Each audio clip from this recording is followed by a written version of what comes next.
Why are the seeds so important? Because seeds are more than agricultural inputs. Seeds represent farmers and consumers. Seeds generate incomes. Without seeds, we cannot speak about food security and livelihoods. Seeds represent our future. For this reason, to make the seed system more resilient to crisis is more important than ever. For better nutrition, better production, better environment, and better livelihood. Good morning, good afternoon, dear participants. Welcome to the FAO webinar on seed system during COVID-19, challenge and opportunities for Europe and Central Asia. My name is Tania Santibanez. I am Agriculture Officer in the Regional Office for Europe and Central Asia.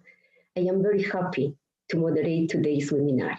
Seeds played a fundamental role in the food system, ensuring food security and supporting the livelihoods of farmers and other stakeholders. In the COVID-19 scenario, the food system has been impacted in one way or another, and seed systems are not immune from all.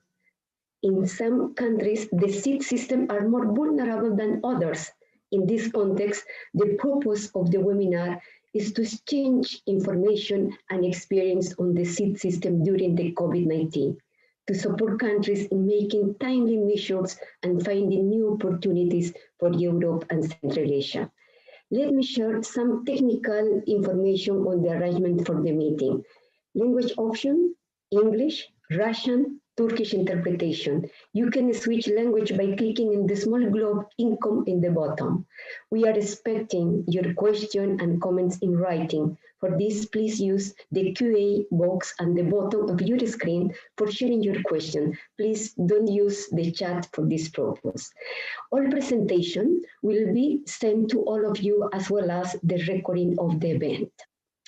After this short introduction, let me invite Mr. Raymond Jelly, Regional Program Leader for Europe and Central Asia, to open the webinar. Raymond, the floor is yours. Thank you very much, Tania. Good morning, good afternoon, dear colleagues, dear friends, distinguished speakers, panelists, and participants. It's indeed an honor to welcome you to another regional webinar, which is related to our series facilitating the multi-stakeholder dialogue on the impact of COVID-19.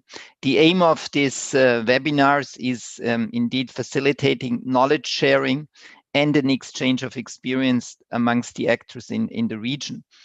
We have learned a lot already about the implication of the virus, but I think we still have to learn more, and the series of these webinars should really contribute to this. The webinar today, we are focusing on the seed systems during the COVID-19 and discuss particularly the challenges and opportunities this will bring in the region. Actually, I want to share with you an experience when I was trained as a young farmer in the 1980s in Germany. I never really thought at that time that seeds are an issue. I've taken it for granted that the best seeds are available for me as a farmer, and I have just to put them in the soil. When I started working for FAO, however, I realized that seeds are one of the most crucial foundations for the livelihood of the agriculture communities and the agri-food system. And it's really not to be taken for granted that they are available in high quality and particularly also in some cases in quantity. So it is the repository of the genetic potential of crop species and their varieties, which are resulting from the continuous improvement and the selection over time. So the benefits of seeds to crop productivity and food security can be indeed enormous. The proper and the sustainable crop production depends on the availability, the accessibility, and the quality of the seeds. So the seed sector is facing many challenges in the region, and just to mention some of them, the lack of national breeds and the dependence on seed imports is one of them, but there are several others. So the challenges escalate, in this case, the vulnerability of the agriculture and the food production sector, which really could have an impact on food security, increase the risk of poverty, and of course, the consequences may be forcing also migration. And therefore, there is really a need to strengthen the seed systems as one of the key areas. So we have started in the region several activities already in the past years to strengthen the seed systems and to create also an enabling environment in order to enhance also climate resilience to agriculture. I think salinated resistant seeds is certainly one of the issue, but drought resistance and also others. Now, of course, the COVID-19 pandemic has affected the food systems around the world, and the seed systems are among them. And there are new challenges to the governments and the international agencies and all the actors who are dealing with seeds. So the situation, in our views, is particularly serious for import-dependent countries in terms of also agriculture input. So the lack of access and affordable seeds and other agriculture inputs is providing a danger in declining production, and therefore, of course, also possible increases of diseases across crop production subsectors. So in this regard, the main objective of the webinar today is really, again, to facilitate an exchange of information and experience on the impacts and the risk of COVID-19 on the seed systems, and to hear also about possible measures to mitigate it, but on the other hand, also to promote also evidence-based decision-making processes in order to really increase the resilience of the seed systems and to reduce the vulnerability, particularly for the smallholders, of which the region has still quite many, and who are the backbone for food security, for food production, and for the food system. So I would like to thank you for your attention. I'm looking forward to fruitful discussion, and all the best. Thank you. Over to you, Tanya. Thank you very much, Raymond. Now allow me to invite to our first speaker, Wilson Hugo. Wilson is FAO Agriculture Officer in Seed Sector Development, member of Seed and Plant Genetic Resources Team of Plant Production and Protection Division. He is agriculture engineer with a master's degree on seed technology. In 2003, Wilson began his work at the private sector in a multinational seed company, where he was a manager of seed division and responsible for development of several business units in Uruguay. In 2007, he was appointed manager of the company. Wilson works in FAO since 2010 in all aspects of development of seed system in countries, from seed legislation, establishment of national seed policies, seed enterprises development, quality control mechanisms, variety adoption, variety evaluation, and release. Wilson, the floor is yours. Thank you very much, Tanya. Good morning, everybody. I'm sharing my screen. I don't know if you're seeing that. It's coming, I think. All right. In my screen, okay. Everything is okay. It's fine now, please. All right. Good morning, everybody. I will speak for 10 minutes about seed systems in the time of COVID-19 and the FAO approach to sustainable seed systems. Let me begin with some shocking numbers. about agriculture in the world, very briefly, in order to save time, but needs to be said. Every day, agriculture produces an average of more than 23 million tons of food per day. That includes almost 20 million tons of cereals, more than 1 million tons of meat, 2 billion liters of milk, and 400,000 tons of fish. That is every day. In one day, crop production uses 3.2 trillion liters of water for irrigation. The biggest consumption in the planet is for irrigation, not for human consumption. And 300 tons of fertilizer a day. That is a total value of production of $7 billion a day. Agriculture also employs, either directly or indirectly, one in 3 of the world workers and provides livelihoods for 2.5 billion people. So there is a very big impact of agriculture in the world. And we have more challenges than that, because the dynamics of production, trade, and consumption create uncertainty. It's very similar effect than the one of the financial market. When there is lack of trust on the next harvest, there is an overreaction, especially in the international market, for importing food, that creates increases in prices that are above the ones that should be normal. And that creates even bigger problems of food insecurity, especially in urban areas in developing countries.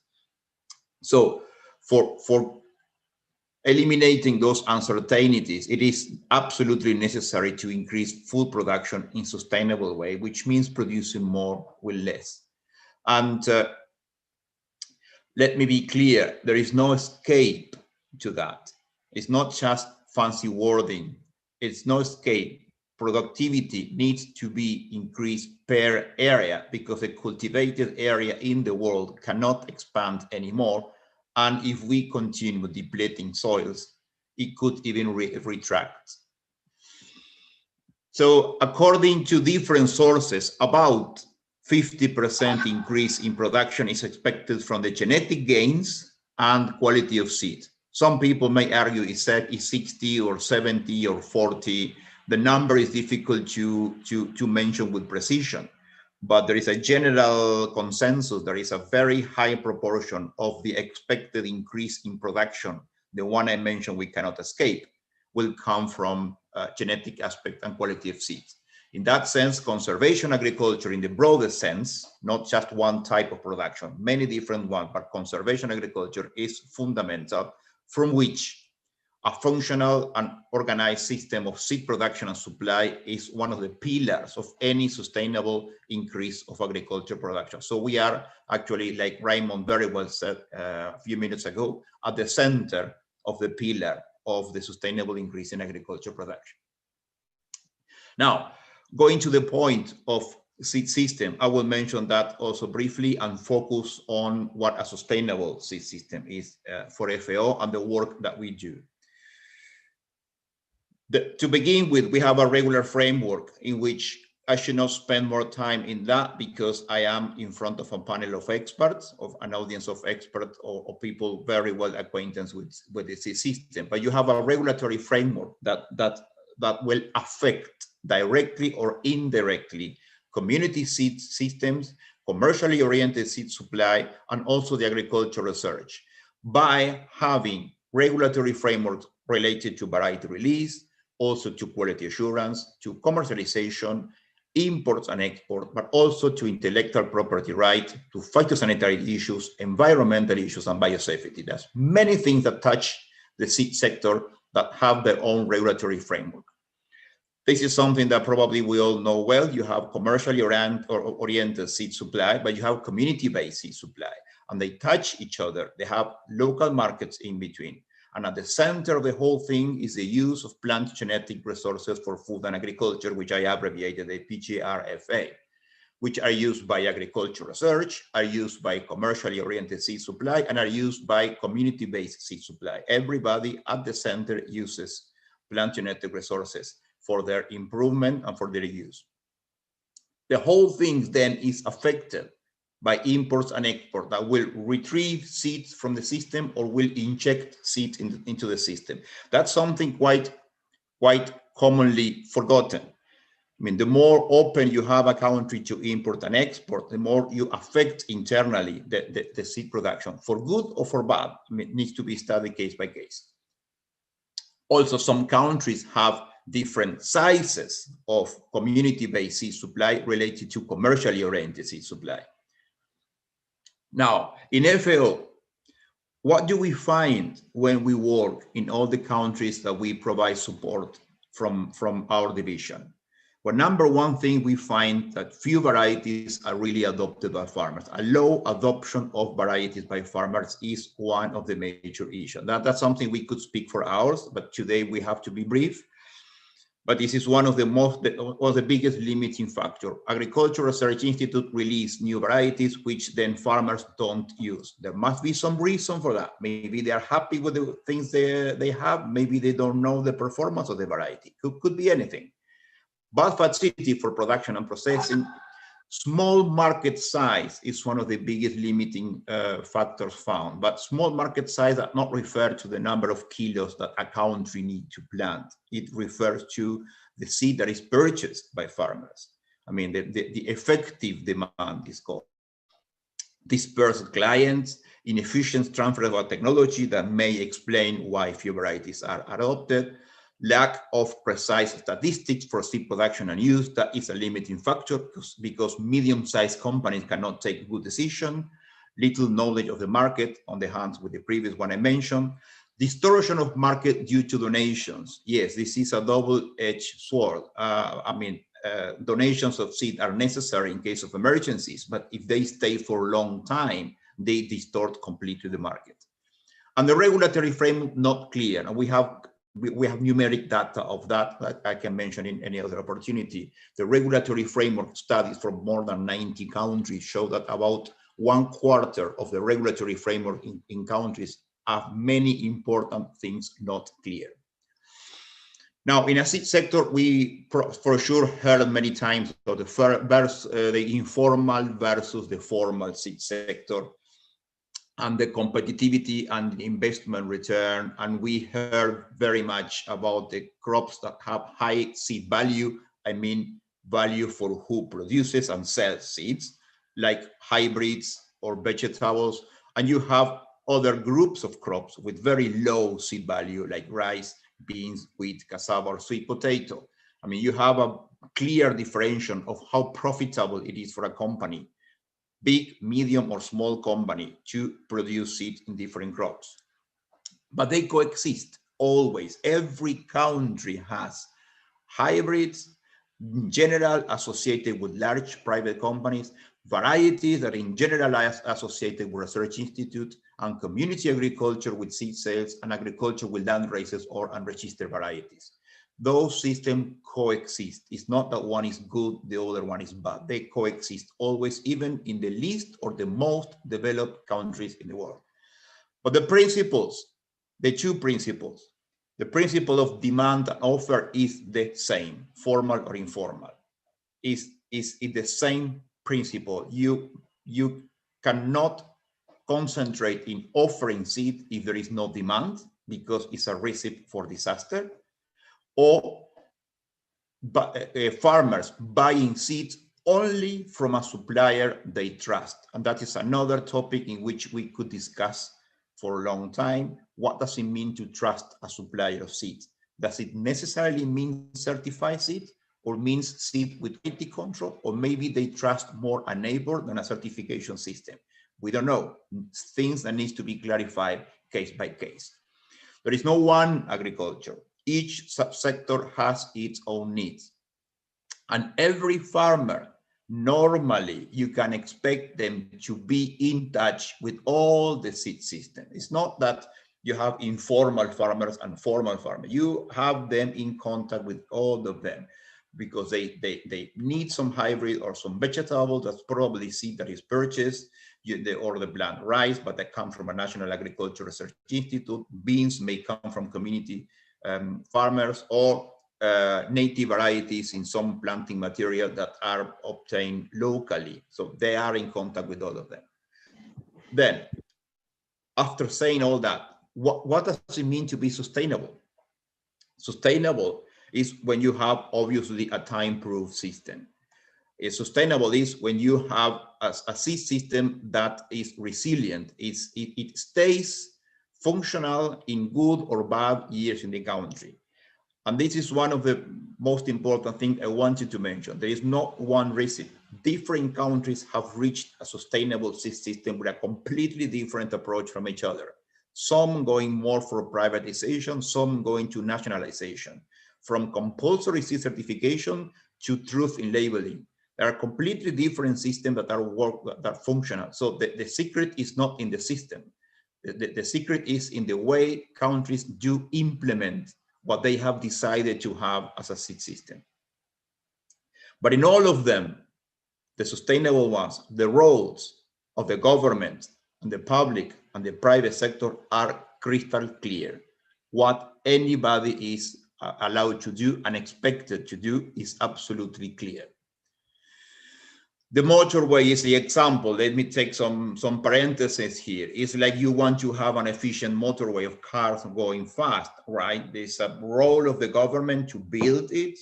It's a role of the public sector input the signals, letting you know when you can speed, when you have to stop, when you will have to turn to one side, so you are warned of that in advance. And then you have the private sector driving the cars. Only when everybody does the role that was given to them in a good way, you have a very efficient motorway for transporting wherever you have to transport. Offer and demand must exist, always, but which of the two is more important? Well, let me tell you that we have seen disasters of projects or organizations that focus on seed production without demand, assuming that farmers will buy it. Wrong. I mean, is the demand the most important thing, that it may exist, or you can work on creating it by awareness raising? Demand is the one that drives seed production. Every single successful company in the world, not only in seeds, in food or on anything that might come to your mind, will adjust their plans for production according to what they expect to sell. And then we keep saying that seed supply must be good quality, but what do we exactly mean with seed quality? I mean, seed quality in general terms is a seed lot that fulfills the expectation of the user. In that sense, for some countries, maybe 95% germination is necessary, and for other countries, 80% germination is what is expected from the user. So that's several messages here.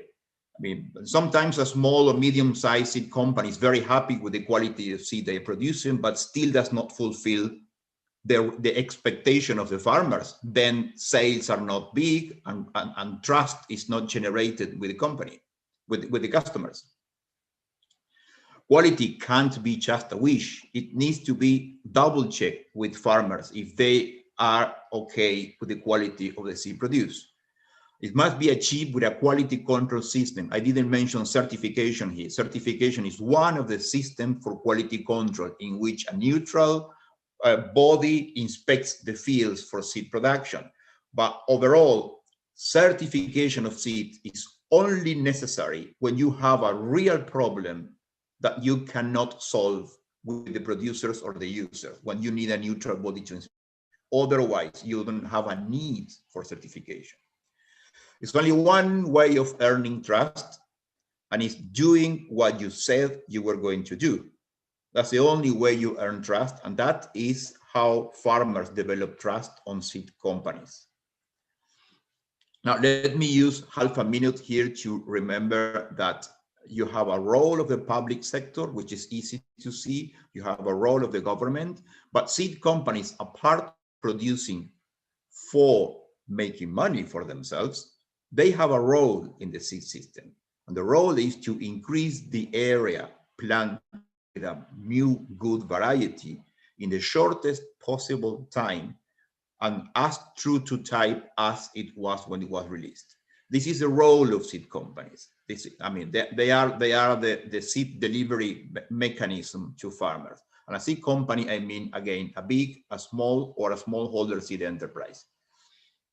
And the product must earn the customer trust, because the way of having sustainable demand is when farmers have made their mind and they want to buy a seed when they are convinced it's good for them, and not when somebody came with instructions or with leaflets saying that variety will yield a lot in your farm, just use it. No, they normally need to see that by themselves. Now, having said that about a sustainable seed system, in our mandate in our seeds and plant genetic resources team in Rome, we support governments according to the request from the Commission on Genetic Resources that has requested FAO to continue the work on strengthening national seed system and to provide countries with the policy guidance and linking the use of genetic resources with seed system. And specifically in the seed area, because I could mention other areas that our team does in conservation and genetic resources and in plant breeding, but specifically in seed sector, we have two major areas of support from our team: the development of the seed sector and emergency intervention. For that, we have a series of tools that are available for everybody. I mean, from the quality declared seed, quality declared planting material, seed in emergencies, voluntary guidelines on seed policy formulation, or small-scale seed enterprises. I mean, these are publicly available and ready to be used in any development project. In emergency intervention, let me mention very briefly, there are major interventions in 77 countries, $82 million of seed purchase for distribution globally. And that is done normally after a seed security assessment is developed in a country. A seed security assessment is no other thing than understanding the situation of farmers related to seed security before taking the decision to distribute seeds. In seed sector development specifically, we work, as I was mentioned before, in policies with country, which is the most broad thing, probably the most important thing, because there are many options and examples that can be provided of what other countries have done in each one of the elements of the seed sector. In seed legislation, together with the legal department, regulatory document, we work on smallholder seed enterprises and the use of varieties and farmer seed system, and we connect them with international organizations when it is a time for them to be connected with international organizations. All of that aims at having an enabling environment for a sustainable seed sector. And I finish here. I think, Tanya, was very close to 10 minutes. Yes.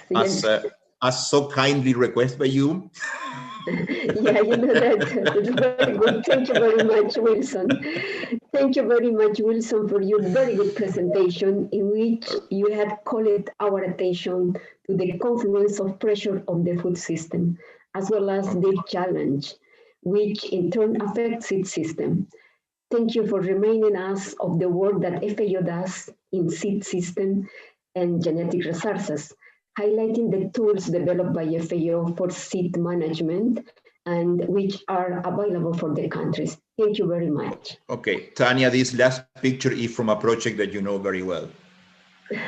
Thank you. Okay. Thank you very much. Now. Okay, thank you. Now, let me introduce to our second speaker, Dr. Andreas Milikian. Dr. Milikian is professor in chair of plant production and soil science department of Armenia National Agrarian University and director of Agrotechnology Scientific Center branch on ANU Foundation. His professional work focuses on scientific practical support and consulting service to the farms in Armenia in areas of conservation of plant genetic resources, selection process, seed breeding cultivation, and the new crops and varieties. Andreas, the floor is yours. Andreas? Спасибо вам большое.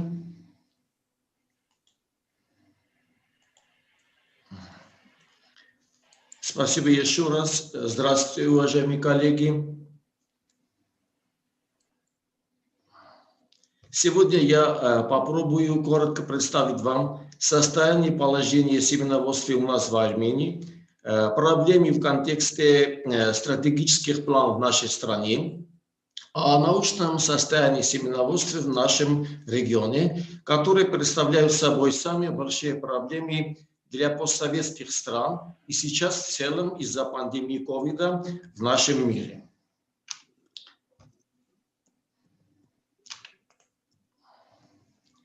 Итак, как у всех ясно, что создание эффективной системы производства семян имеет стратегическое значение для продовольственной безопасности у каждой страны.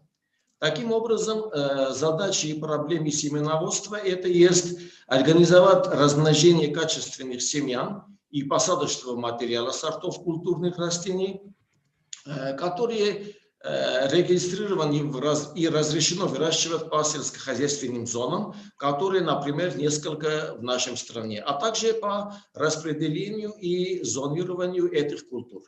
Следующая задача – это обеспечение эффективности сельского хозяйства, преодоление бедности населения и повышение продовольственной безопасности у каждой страны. Стратегическое семеноводство включает создание благоприятных условий для развития первичного семеноводства, научное сопровождение селекции и первичная селекция, то есть производство элитных семян, содействие развитию частного предпринимательства в сфере объемного, то есть вторичного семеноводства и сертификация весь период семеноводства и в совокупности. А сейчас текущее состояние семеноводческой системы в нашей стране.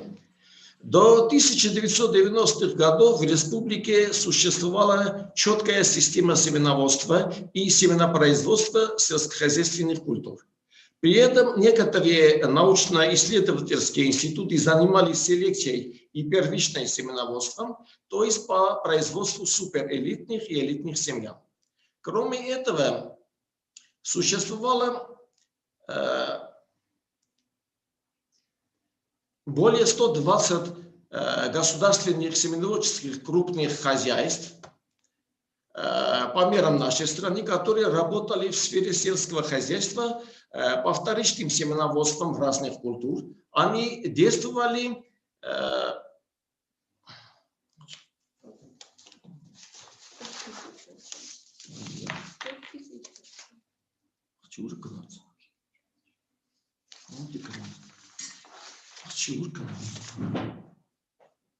Извините.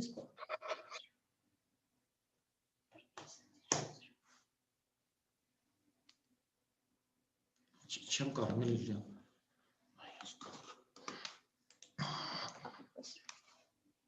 Чили.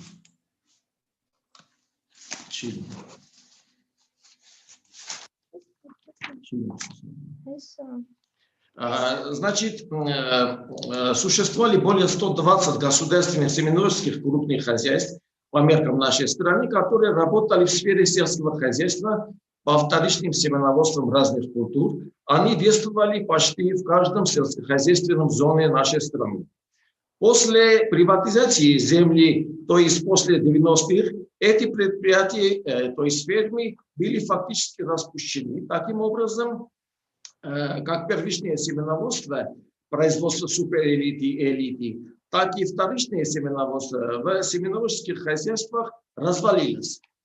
Как результат, значительно сократилось производство семян высокоурожайных культур, была нарушена технологическая последовательность размножения и производства семян. Таким образом, остановился технологический процесс в отрасли семеноводства. Что происходит сейчас? С 1994 года в основном первичным семеноводством, то есть селекцией и суперэлитных семеноводстве, занимаются только 3 научные центра. Это селекционный центр станции Гюмри, это Ечмиадзинский научный центр земледельства, а в семеноводстве овощными занимаются в научном центре овощных и технических культур. И по маленькому занимаются в аграрном университете по разным культурам. В этих учреждениях производится ограниченного количества зерновых, пшеница, ячмень и семян овощей. В результате в настоящее время в стране потребность в качественных семенах целиком и максимум по собственному производству удовлетворяется на 15-20% только, которое сильно влияет по низкому урожайности и производству зерновых в стране. Жаль, что продолжаются в фермерских хозяйствах до сих пор использовать семена неизвестного происхождения и неизвестного срока воспроизводства, которые в основном они сами получают из производственных, а не семеноводческих полей. Частично потребности землепользователей республики удовлетворяются за счет ввезенных из-за границы семян, то есть посадочного материала тоже, в основном из России. До сих пор пока не удалось для страны создать трансферные и страхование фонды семян, которые по сути стратегических значений необходимость. А также пока отсутствуют необходимые капитальные вложения в области семеноводства. Сейчас я представлю средние посевные площади нашей республики и необходимое количество семян для этих семеноводческих посевные площади по стратегическим планам развития нашей республики. Из этой таблицы видно, что в Армении каждый год в основном будут посеять свыше 200 тысяч гектаров злаковых, в том числе основная это яровая пшеница, более 58%. У которого требуется 30 тысяч тонн семян. Но мы считаем, что из этого количества мы должны импортировать не более 50 тонн. Но это для сортообновления, в том числе и новые высокопродуктивные сортов заграничной селекции. А сами должны себя обеспечивать 85% своей нужды. Для этого нам нужен в каждый год иметь 12 500 гектаров семеноводческих посевов только для зимой пшеницы. Я не буду остановиться по каждому культуре, это уже видно из таблицы, но скажу только, что для всех культур, злаковые, бобовые, карбовые, картофель и овощных, в том числе потребуется каждый год почти 43 тысячи гектаров семеноводческих посевов. Это для маленькой Армении, у которого всего 420 тысяч гектаров пашни, немало. Но мы будем идти на это, чтобы сам себе обеспечить семенами. А сейчас я отмечу некоторые основные препятствия при внедрении системы семеноводства в республике. Это отсутствие необходимого количества суперэлитных и элитных семян, отсутствие сельскохозяйственных специализированных семеноводческих хозяйств и семенных полей, фрагментация фермерских земельных участков, недостаточное фитосанитарное состояние большинства посевных площадей и отсутствие севооборота, а также соответствующей технической базы. Конечно, в разные годы правительство республики принимало определенные меры, были разработаны концепции. Была сделана попытка урегулировать отношения между государственными и негосударственными секторами и направлениями специализации, отдавая приоритет мерам по семеноводству в частном секторе. Однако без развития первичного семеноводства, то есть элитного, организация собственного семеноводства просто бесперспективна. Государственная субсидия в некоторой степени стимулировала производство высокоурожайных семян, которые в настоящее время являются нерентабельным сектором. Планировалось произвести около 3590 тонн основных суперэлитных и элитных семян, что могло обеспечить хотя бы 10% потребностей в высокопродуктивных семенах, вместе нынешних 1-2%. Импорт элитных семян непроверенных сортов пшеницы из России на регулярной основе с 2010 года, разбазаривая огромные финансовые ресурсы, не удовлетворял спрос на семена в стране. Поскольку этот процесс не был научно обоснованным, который должен был обеспечить семена последующих репродукций и поставка их фермеров. При этом в целях повышения эффективности государственной службы по внедрению инспекции и контролю системы оценки качества семян в соответствии с международными стандартами у нас были приняты некоторые законы. Законы о семенах, о фитосанитарии, о новых сортах растений, об органическом земледелии и так далее. А также приняты некоторые постановления правительства республики, которые обеспечивают законность семеноводства и семенопроизводства в Армении. Я не буду прочитать все это, вам оно уже видно. Учитывая, что в современном мире такие процессы происходят в глобальном масштабе, как пандемия COVID-19, однозначно вносит свои коррективы в стратегические направления нашего сельского хозяйства. В свете этого возникли новые проблемы, усугубляя старые. Зависимость основного семенного материала, элитного материала от зарубежных производителей, осложнение дорожных и транспортных процедур, отсутствие человеческого контакта. Все это заставит найти новые решения, и не только это все утверждает, что мы на правильном пути, то есть развитие собственного семеноводства, в частности увеличение первичных, вторичных и семеноводческих площадей, взаимовыгодное международное сотрудничество, в основном за счет регулярного обновления семян, импорта новых ценных сортов и собственного производства семян на местах. Развитие семеноводческой системы, особенно частного сектора, надлежащее управление производством семян и маркетинг, подготовка и переподготовка профессиональных квалифицированных кадров. Таким образом, фактически коронавирус, кажется, становя новые проблемы, стимулирует начатую работу, улучшение и укрепление семеноводческих систем. Спасибо за внимание. Thank you very much, Andreas. Very good presentation, providing an overview of seed system in Armenia in the post-Soviet period, as also in the scenario of the COVID-19, highlighting the strategic value of breeding programs to achieve food security in Armenia. Thank you also, Andreas, for sharing the challenge and opportunities for improving the seed system in Armenia, as well as for having shared the problems generated by COVID-19 in Armenia. Thank you. Now, I would like to invite you to move from Armenia. We will move to Kyrgyzstan. Please allow me to introduce to our third speaker, Aida Jamanglova. Aida is Director of Agency for Development Initiative in Kyrgyzstan.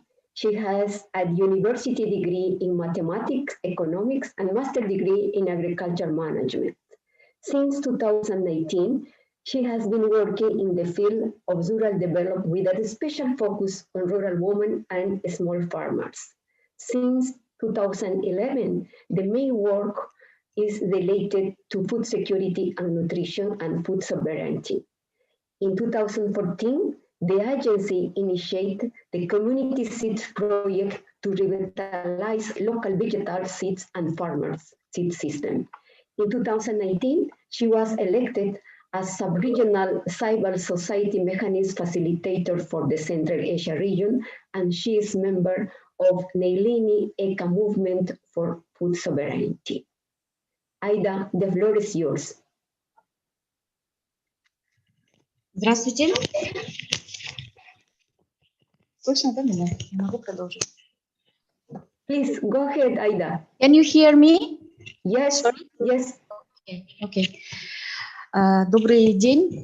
Я благодарю за предоставленную возможность поделиться своим опытом по общинному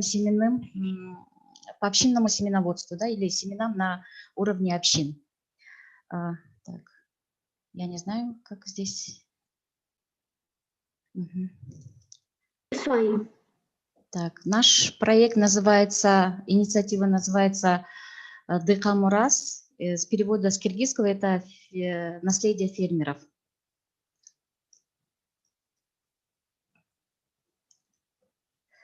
Немножко предыстории, почему мы начали этот проект, в первую очередь, что, как уже Андрей сказал, как будучи частью советских республик, у нас тоже было хорошее семеноводство в советское время. Мы предоставляли семена не только для Кыргызстана, но и для других социалистических республик. При этом Кыргызстан обладает благоприятными природно-климатическими условиями для производства качественных семян. Но после развала Советского Союза из-за недостатка государственного финансирования соответствующая структура пришла в упадок. Многие специалисты, работающие в этой сфере, ушли с этой сферы. И, можно сказать, семеноводство пришло в упадок. При этом семеноводство сейчас у нас, как уже и Андрей сказал, в Армении, как и в Кыргызстане, сосредоточено на уровне специализированных семенных хозяйств, сельхоза, да, и основной фокус – это зерновые, кормовые, картофель. О статусе развития семеноводства можно охарактеризовать следующими цифрами. По информации Министерства сельского хозяйства, если в 2000 году сельхозы были площадью 59 тысяч гектар, то уже в 2019 году это 31 тысяча гектар. 31 тысяча гектар, из них только 3 тысячи гектар – это орошаемые, остальные земли – это засохшие. И при этом эти 109 семенных хозяйств удовлетворяют потребность фермеров в семенах только на 14%. Относительно семян овощей, то это в основном семена овощей импортируются. Как правило, это гибридные семена, что создает зависимость фермеров от импорта семян. В свою очередь, они, как правило, дорогие, и их стоимость растет каждый год, так как они привязаны к курсу евро или доллара. Кыргызстан вообще сам, по сути, является страной мелких фермерских хозяйств. У нас где-то около 400 тысяч мелких фермерских хозяйств, которые производят около 95% продовольствия. Но немногие, к сожалению, обладают навыками и знаниями в сфере семеноводства или хотя бы обеспечения качественных семян на уровне своего хозяйства. И учитывая этот момент, наша организация в 2014 году начала проект, который, извиняюсь, здесь немножко технический. В 2014 году начала проект, который называется «Дыхамурас. Фермерское наследие». Основная цель – это возрождение местных сортов овощей для устойчивого сельского хозяйства и сохранения местного агробиоразнообразия. Инициатива была направлена на оказание поддержки мелким фермерам, которые занимаются выращиванием овощных семян в сети Дыхамурас, для выращивания местных семян овощей на собственной небольшой земле с помощью агроэкологических подходов и с акцентом на духовные ценности семян и почвы. Этот проект был поддержан фондом Кристенсена, чему мы очень благодарны. И сейчас мы уже работаем с другими тоже партнерами и донорами. Первое, то, что мы поняли, как я уже отметила, что фермеры не обладают навыками, знаниями или где-то были потеряны эти знания. Поэтому обучение шло от опытных фермеров, и наряду с опытными фермерами мы привлекли специалистов, ученых-агрономов Аграрного университета, Института земледелия и других университетов, которые есть в Кыргызстане. Также мы смогли установить партнерство с турецким университетом. Evet, sesinizi duyuyorum. В рамках магистерской программы они проводят исследования на базе şimdiye наших... kadar hiç duymamıştım. Ne Ermenistan'da konuşan arkadaşımızı ne de bu bayanı. Также был Şu anda duymaya başladım. использован опыт и практика фермеров. Перевод? Могу я продолжить? Tamam, teşekkür ediyorum. Опыт, также был принят во внимание опыт и практика фермеров других стран, вот, например, Скола Кампенсина, Италия, Эко-Руралис, Румыния, Молдова и других членов сети за продовольственный суверенитет не Европе и Центральной Азии. Также мы работаем с государственными структурами, которые непосредственно вовлечены в этот сектор. Maalesef sorun yaşıyoruz. Мы очень Evet, yani Ermeni'den de hiç bilgi alamadık. Ekrandan da tam okuyamıyorum da ne gibi şeyler söyleniyor. Sorry, colleague from Turkey, could you please mute your microphone. Aida, please go ahead. Семенные участки были организованы на огородных или приусадебных хозяйств наших фермеров. И на данный момент мы имеем 26 семенных участков в 6 областях из 7 регионов Кыргызстана. На одном семенном участке, это маленькие, как бы действительно площади очень маленькие, где-то 5-8 различных культур, которые были выбраны в зависимости от климатических условий и которые производятся с учетом агроэкологических подходов, особым фокусом на почву, на агробиоразнообразие.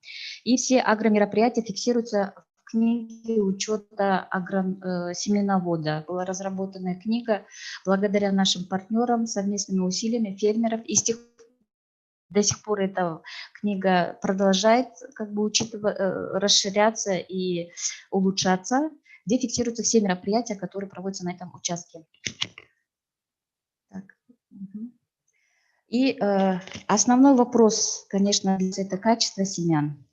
Проверку качества семян у нас идет как на уровне фермеров, как я говорила уже, книги учета семеноводов, также фиксируется опыт за последние 3-4 года с самого начала работы в качестве семеновода.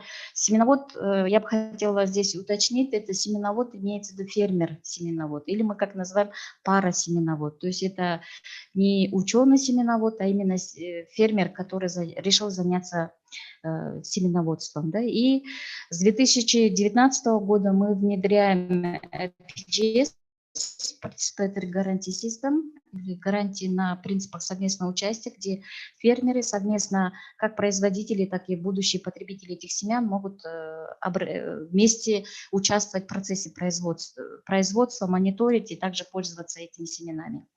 И также у нас проводится проверка семян в лаборатории Департамента экспертизы семян Министерства сельского хозяйства на соответствие ГОСТу. Вот как вы видите сбоку, это протоколы испытаний, которые они нам дают, на основе которых мы вводим эти семена в наш такой каталог. Да? Так, сейчас, минуточку. И по объему, то есть эти все семена у нас хранятся, как мы называем, хранилище семян. И на 2020 год у нас на данный момент есть 64 сорта 24 культур, овощных, бахчевых и зернобобовых, общим объемом 34 килограммов. То есть это действительно небольшие, но тем не менее как бы дает возможность фермерам практиковать эти навыки и давать возможность обратиться в этот семенной банк другим потенциально заинтересованным фермерам. Эти семена, каталог у нас на сайте, также есть бумажная версия, где другие потенциальные фермеры могут обратиться для выращивания. Да? И еще один момент, который для нас мы считаем важным, это то, что у нас семена не только как биофизический элемент, но и как духовный элемент.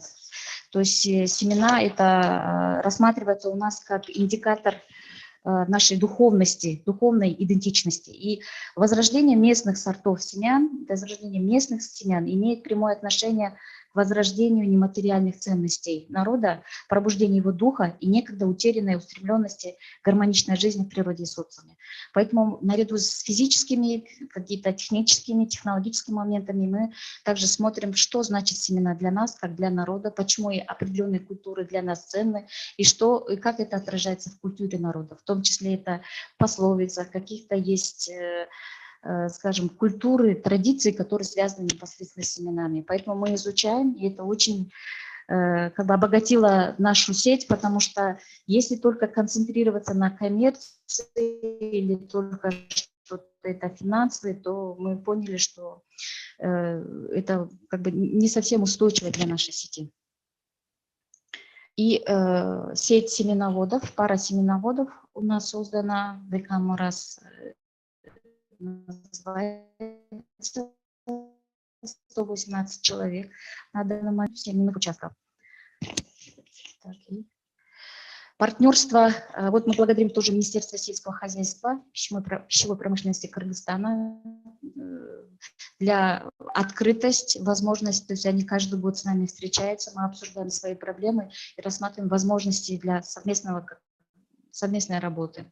Министерству сельского хозяйства, Министерству образования тоже мы благодарны, потому что мы каждый год предоставляем семена из нашего семенных банков для 130, в среднем 130 пришкольных хозяйств, которые имеют возможность бесплатно получить наши семена, проводить на них какие-то учебно-опытные участки для своих учеников, а также производить продукты питания для школьного питания, которое внедрено в школах, то есть горячее школьное питание. Университеты я отметила, а также другие местные, международные, региональные организации, которые открыты, и мы много обмениваемся и изучаем их.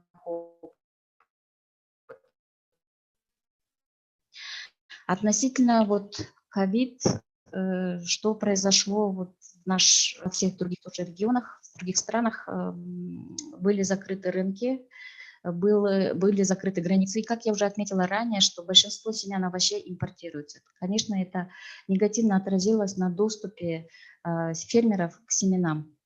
И согласно вот последние вот исследования, которые вот сейчас еще продолжаются, но вот те данные, которые мы получили, что топ основных 3 вызовов, с которыми столкнулись фермеры, это 61% отметили это закрытием рынков, и 45% отметили, что высокие цены на семена, то есть недоступность, невозможность купить. И если они были предоставлены, то они очень высокой цены были.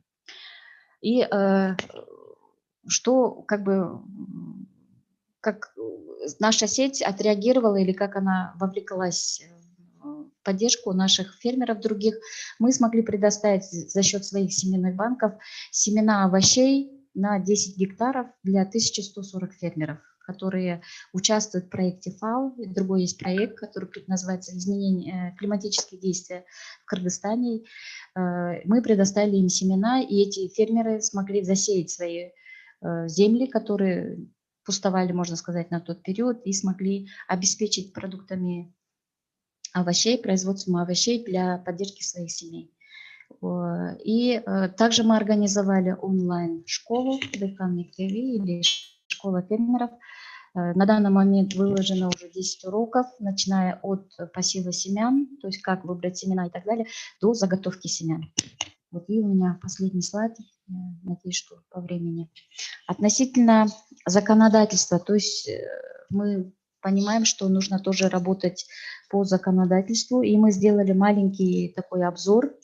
Этот обзор еще продолжается относительно как же законодательство или с точки зрения что у нас сказано о фермерских семенах или фермерской семенной системе. Да? И мы отметили, что почти все программы и документы Министерства сельского хозяйства по развитию сельского хозяйства описывают недостаток семян как основную проблемную зону. Однако конкретных мер или этих мер недостаточно, которые бы действительно были направлены на поддержку и развитие семенного сектора. И вот основные выводы говорю, более полные, если будет кому интересно, мы можем, наверное, больше еще предоставиться. Еще также мы отвечаем, что есть 2 группы мелких фермеров. Первая группа – это мелкие фермеры, которые могут стать или уже являются производителями семян и должны иметь право на защиту традиционных знаний, генетических ресурсов. И вторая группа – это фермеры-потребители семян, которые должны иметь право выбора при покупке семенного и посадочного материала. Следующий вывод, выжимка – это существующее законодательство в сфере семеноводства построено по принципу государственного обеспечения фермеров качественными семенами. При этом государство не признает наличие мелких фермеров, способных самостоятельно выращивать и обеспечивать семенным материалом. Вопросы обеспечения семенным посадочным материалом. Ситуация локдауна из-за COVID-19 тому подтверждение и требует принятия срочных мер, направленных на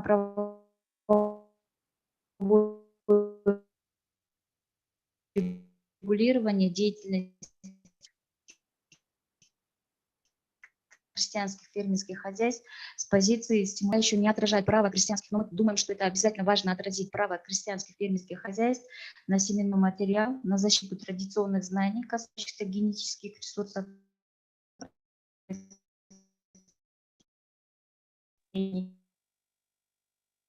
Aida? производства продовольствия и ведения сельского. Спасибо большое. Okay, thank you very much. I'm sorry, Aida. Thank you again for the great and excellent and motivated presentation, showing us the field work and action done in the COVID-19 scenario. And absolutely right, and I agree with you that the seeds for the small farmer are more than agriculture inputs. I can point out that the seeds are the treasure for them. So with that, I wanted to introduce our last but not the least speaker, Szabolcs Rutter. Szabolcs, an Hungarian national, graduate from the Corvinus University in Budapest, where he completed a PhD degree in molecular plant breeding. He started working at the International Seed Federation as Regulatory Affairs Manager in February 2015. In 2004, Szabolcs joined the Hungarian Seed Association as professional assistant, and in 2006, he was appointed the position of General Secretary. Szabolcs, the floor is yours. Yeah, thank you very much for this kind introduction, and also thank you very much, Feo, for inviting me for this nice forum. I was asked to speak a little bit about the effect of the pandemic on the seed trade, and try to focusing on mostly on the region Europe and Central Asia. Çok Avrupa ve Orta Before I Asya'ya start, odaklanmaya çalışacağım. I hear a little bit of Ama başlamadan önce noise in my. From Turkey. Okay, go sorry. ahead, please. Okay, Go sorry ahead, about that. please. I'm sorry. So ISF is a non-profit organization. We represent the interest of the commercial breeders, mostly private breeding companies, but also we have public breeders as members. We're a global association. We have members from 75 countries, and directly or indirectly, we are representing more than 7,000 seed companies. This is our vision here, a world where the best quality seed is accessible to all, supporting sustainable agriculture and food security. So this is what we are working in a daily basis. A little bit about the seed trends. What we see that the global seed market is increasing, both value and volume wise. Also, the international trade, the movement of seed is continuing to increase. Maybe not at the pace that it was back in the 90s and early 2000, but still it's an increasing trend. Obviously, we have a faster trend in breeding and commercial processes, mainly responding the needs of the farmers and consumers, but also following the change of climates, climatic change and different agriculture areas and what farmers needs to face with. There is a small shift towards private breeding and seed production, and also counter-season production is taking more and more importance, both for the breeding part, but both for the seed production part. So these are the general trends in breeding and seed production today. There is an interesting question, this interdependency. So today, no country can fully supply farmers with their own choice solely from their own production. And we don't necessarily see this as a kind of weakness of the system. We more see this as a kind of response to our changing world. So obviously, the aim of the seed sector is to produce seeds in optimal locations and with localized experts, and to make sure that there's a steady supply for the farmers everywhere. But in order to do that, you need to diversify your seed production. because yeah, as others said before, we have climate change, we have more extreme weather patterns, we have floods, droughts, disasters. So no breeders today want to concentrate their seed production only in one country. They would like to mitigate the risk by producing seeds in multiple countries. And obviously for that, you need to put efficient seed trade system in place. So we see this is something of really positive and beneficial for the supply of farmers everywhere in the world. To the COVID situation, I think it was like it had hit everybody. It's a global pandemic, so there is no countries who can who doesn't suffer in some way or another from this pandemic. I think what was our call as seed sector, we called governments to recognize that seed as part of the food system, and indeed in such highly critical and therefore in many countries it was declared as essential or system relevant. So while other operation was on hold, for the seed sector it was allowed to continue the movement of seed. It was continued to companies and enterprises to keep operational despite of the lockdowns in many countries. So I think it was a very positive experience that seed was seen as part of the agriculture and is part of essential and system relevant business. And by just saying and stating this, in many cases, companies could respond because they could keep a level of operation despite of the difficult situation. The challenging, it was an interesting experience for us that when we asked our members globally that what were the main challenges as regards the pandemic situation, we got the same answers, regardless that it was in Europe or US, Australia. Basically, the main problems were the same everywhere. Maybe what was the situation a little bit different, that in countries where the seed systems and the hormone systems were more robust, the responses were more adequate and efficient, while others, there will be more problems. So basically, there are three areas. So when the lockdown happened in March and April, there was we were in the middle of the planting season especially in the northern hemisphere. So companies need to respond urgently and quickly, and to be honest, they did a very good job. Most of the farmers, or basically most of their customers, have been supplied with quality seed for the planting season. But of course, there were problems. I think some of the problems are already mentioned before me: problems with transportation, problems with production and delivery, and production with labor availability. So seed sector is a very labor-intensive sector and depends on a lot of seasonal workers, and obviously their movement were somehow hindered. But again, with these measures that it was critical and business essential, companies managed to overcome these challenges.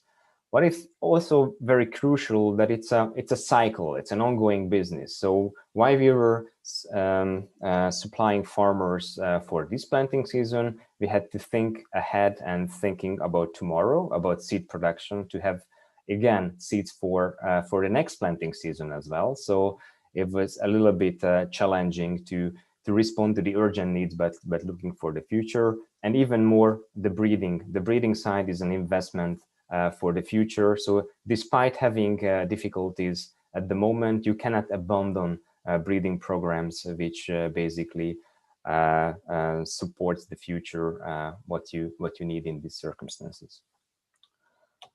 What did we learn? We learned the essential of digitalization, and I don't only speak about digitalization within the companies, also digitalization in the public administrations, all the systems which are serving the seed industry. And there are many good examples that those areas are getting more and more digitalized. Just mention two good examples. For the, to have healthy seeds, and it was proven you need a phytosanitary certificates which goes along with the seeds from country to country. There is a new system called ePhyto, which is a IPPC, International Plant Protection Convention, under this organization. And this ePhyto enables paperless movement of the seed. And in this situation, when you want to have limited contact among people and goods, it's a very essential tool. Same happening in OECD level. OECD have the seed systems, a seed scheme, which gives a kind of global harmonization for the different national seed certification schemes. And OECD is also heavily investing on digitalization to connect and align and harmonize the existing national systems as well. So these are already existing trends, but obviously a pandemic like this can accelerate this kind of trend. We need further cooperation between countries. We need to get rid of some of the unnecessary regulatory burden that hinders the trade of the seeds. If you have a pressing situation of this, I think this shows that you don't need and add up regulatory burdens which are not necessary. What is very positive that I think the whole agricultural sector gained a huge recognition, not just the seed sectors, but also farmers and food producers as well during this pandemic, because despite of these difficult times, the food supply was provided to the users in the cities and everywhere. So I think it was a very good, I would say, recognition for our sector, beside the medical staffs and nurses and doctors, that agricultural sector was there, and despite of difficulties and the threats, farmers were out of the field in the processing plants, seeds was processed, and it was very positive for learning. Also, globalization between governments and industry, a collaboration between governments and industry is something needs to be further enhanced and increased to, again, having this kind of status that critical business essential for the seed sector. And to sum up with my presentation, so this is what the seed sector is seeking for. We would like to keep the supply of seed flowing across the world, maintain open trade for seed, allowing us to provide locally adapted and healthy quality seeds. We'd like to encourage governments, international organizations, private sector farmers and NGOs to work hand in hand to build together the needed seed systems at the local and regional level for farmers of all sizes, and especially smallholder farmers, to access healthy and quality seeds. Enable further plant breeding innovation, and it's a very important part, and its use of increased productivity, adapt to climate change, achieve sustainable resilient food systems, and meet customer needs. And by that, I summed up my presentation, and many thanks to your attention. Thank you very much, Savoj, for your very interesting presentation, showing us some trends for the seed industry, also showing us the challenge and opportunities for improve the seed system in the COVID-19 period. Also, it's very interesting to listen about the International Seed Federation experience on digitalization. And also I would like to highlight that the interdependency between the countries by international trade of seeds and the critical connection between seeds and food security. And definitely the private sector, government and farmers should work, as you mentioned very well, hand in hand, especially with the small farmers. Thank you. Now, colleagues, we finalize our first part of our agenda, and let's continue with the panel discussion, to be moderated by Susanna Karest, who is the coordinator of our regional project on seeds. Susanna, the floor is yours. Thank you, Tanya. Welcome to everyone. Our next agenda point is the panel discussion. Before introducing our panelists, I would like to kindly remind all of you that we are expecting your questions and comments in writing. For this, please use the question and answer box at the bottom of your screens. As Tanya mentioned, we have a regional project in the region, and the panelists mostly supporting this project from 4 countries. And I would like to introduce all of them. And in addition, we have a panel member from Turkey. So the first panelist is David Babian, the director of the SEED Agency, State Non-Commercial Organization from Armenia. Welcome, David. Our second panelist is Georgi Bozinov, head of the Sector of Approval and Protection of New Varieties Directorate of Seeds and Seedling Materials from the Ministry of Agriculture, Forestry and Water Economy from North Macedonia. Welcome, Georgi, in the panel.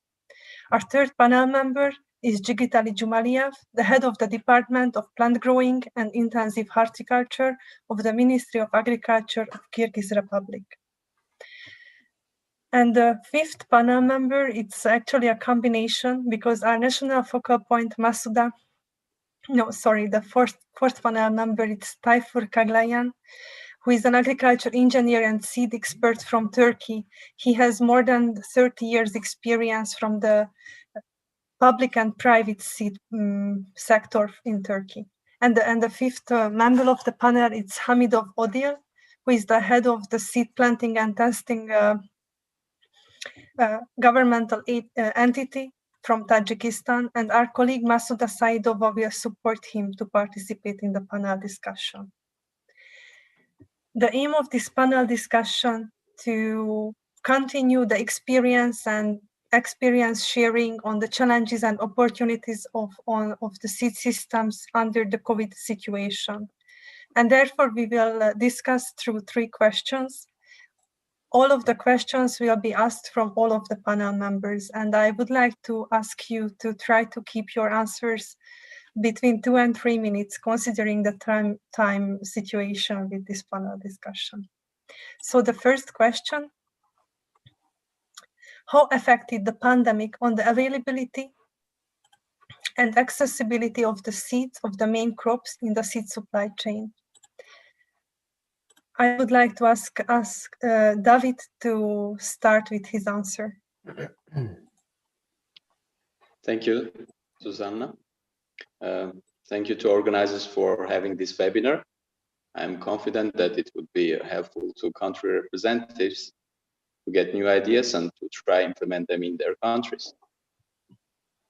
Getting back to the question, like many other countries, the seed system in Armenia is also experiencing challenges caused by COVID-19, which has negatively influenced the effective functioning of seed system in the country.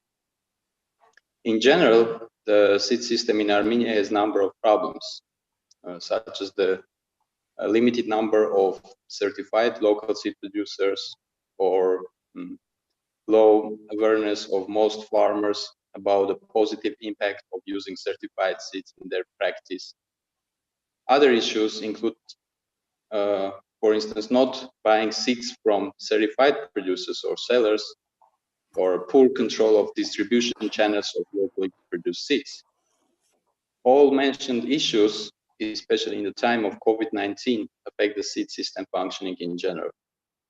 Unfortunately, we are expecting continued long-term negative impacts on production and employment in the coming year as well. The COVID-19 pandemic had its negative impact too.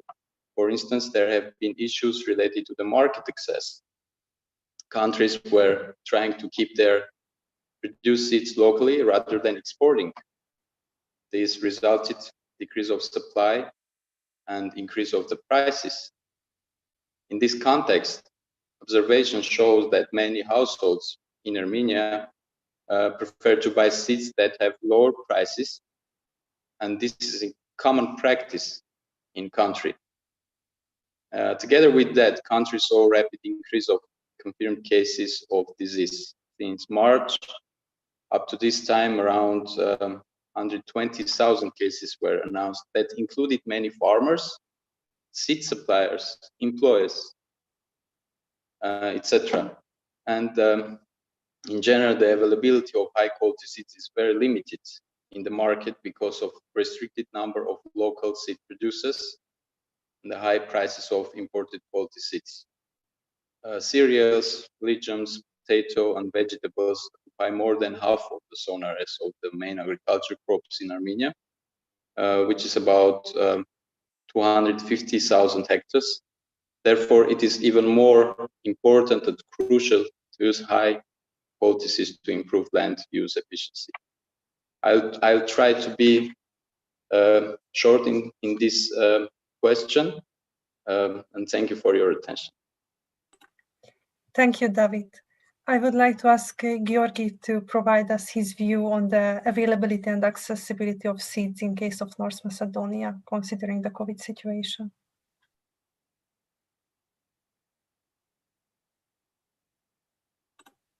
Georgi, you are muted. We cannot hear you. Sorry. So thank you, Susanna. After hearing all of these discussions from our colleagues, although the region within this project is, let's say, geographically not near or close, we have, I think, very, very similar or maybe even the same problems. So in Macedonia at the moment, we do not feel any serious disruptions on the market of seeds, not on like shortages or increased prices, but we are expecting, let's say, these impacts on the seed sector to be felt on the mid to long terms.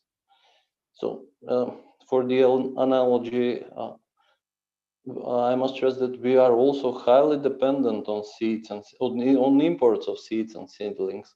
Macedonia was one of the biggest exporters of seeds during the Yugoslavia period, but after the dissolution, we are highly dependent of that import.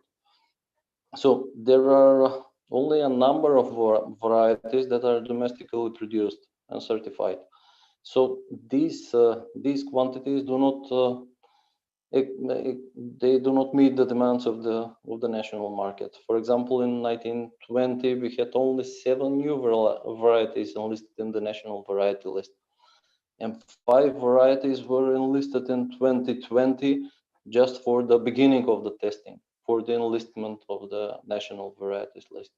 So there is also a moment that, according to our legislature, we are also importing varieties that are enlisted in the Common European Catalogue of Agricultural Plants, and they are eligible for import in Macedonia, although they are not enlisted in the national varieties list. So our assessment is that the imports of seeds will be impacted, especially in regards to the restriction of transport and movements of goods. And that's going to make a lot of pressure for the seed sector and pressure for the increasing the import of food. So at the moment, this is not affected by the national financial programs that are ongoing. So in short, that would be. Susanna, do you? Yes, we can hear you. Please continue. So at the moment, this would be let's say, some kind of a summarized projection of the COVID impacts on the seed sector in Macedonia. Thank you very much for your answer. I would like to pass the floor to Mr. Jumaliev from Kyrgyzstan to tell us a bit more about how the COVID affected on the availability and accessibility of the seeds.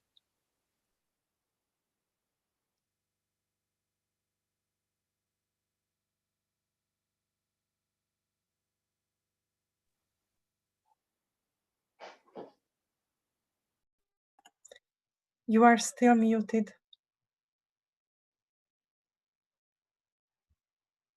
Sorry, we cannot hear you.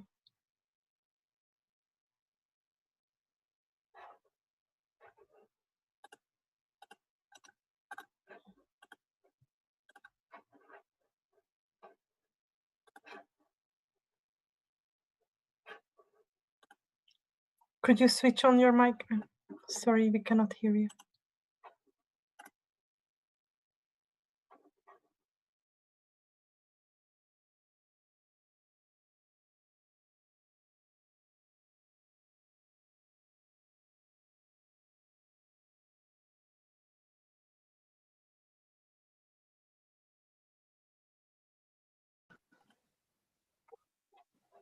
We cannot hear you. Please switch on your microphone.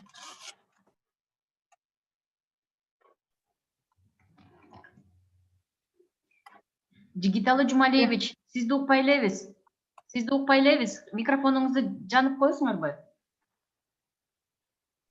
Thank you very much. Извиняюсь. В связи с пандемией многие структурные проблемы отрасли семеноводства стали более очевидными. Трудности, вызванные ограничениями международной торговли, повлияли на рынок семян в Кыргызстане, так как предприятия сельхозкультур вынуждены импортировать семян и посадочный материал из других стран.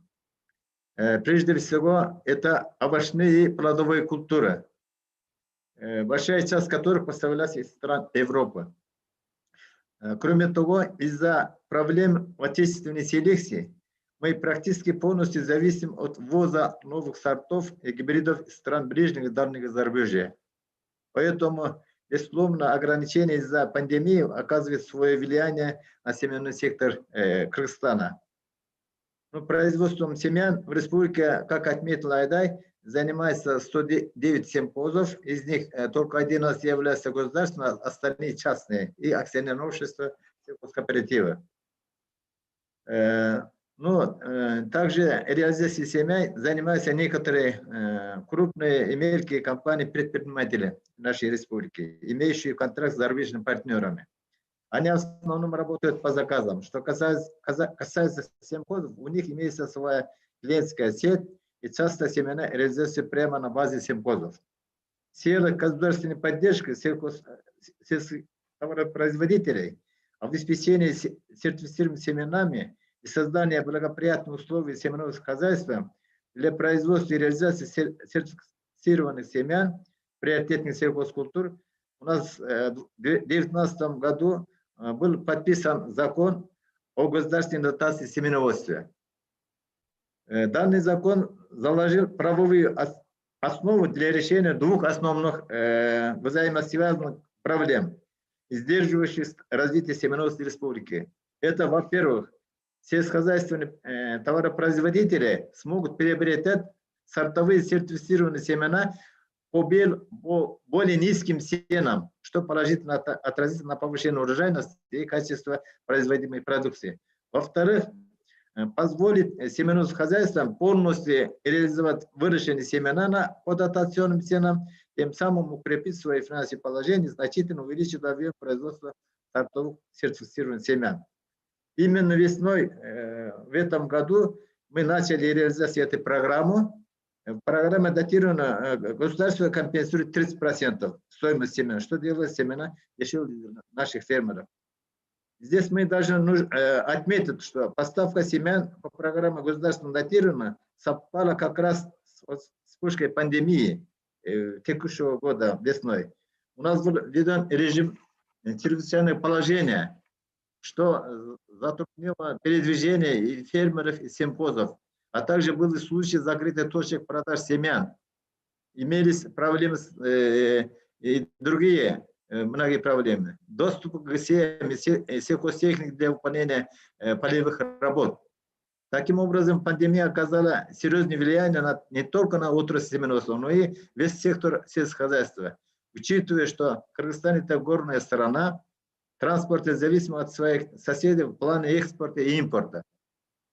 Смягчение негативного влияния пандемии на обеспечение фермерными семенами, как я уже отметил, что была запущена программа датирования. Кроме того, министерством были инициированы изменения некоторых нормативных актов, в частности, закон о государственной дотации семеноводства и положение семенных хозяйствах, а также положение механизма государственной дотации.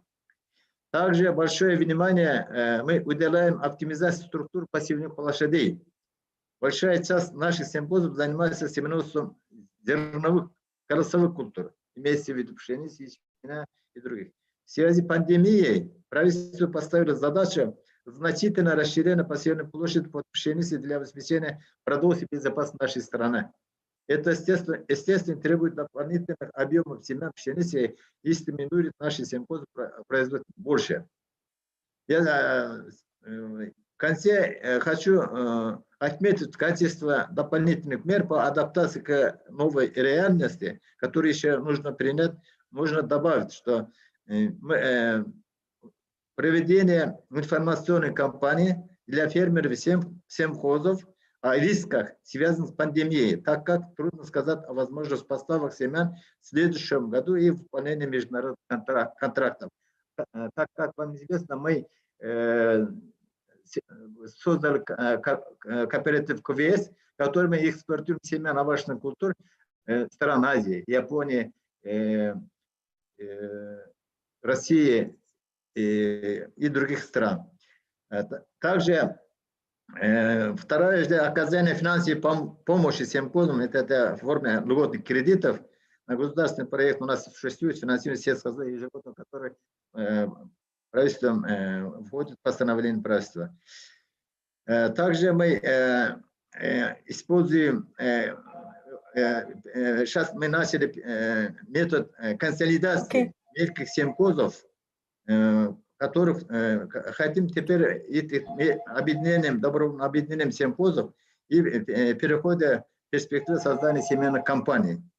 А также, конечно, мы должны отметить, что совершенствуя работу у нас научных земледелия, у них есть сельхозы и экспериментальное хозяйство, которые они должны заниматься производством семян высших репродукций, вместе с суперэлит, элиты и другие. И, конечно, мы сейчас текущий Thank you момент very much for your answer. Thank you very much.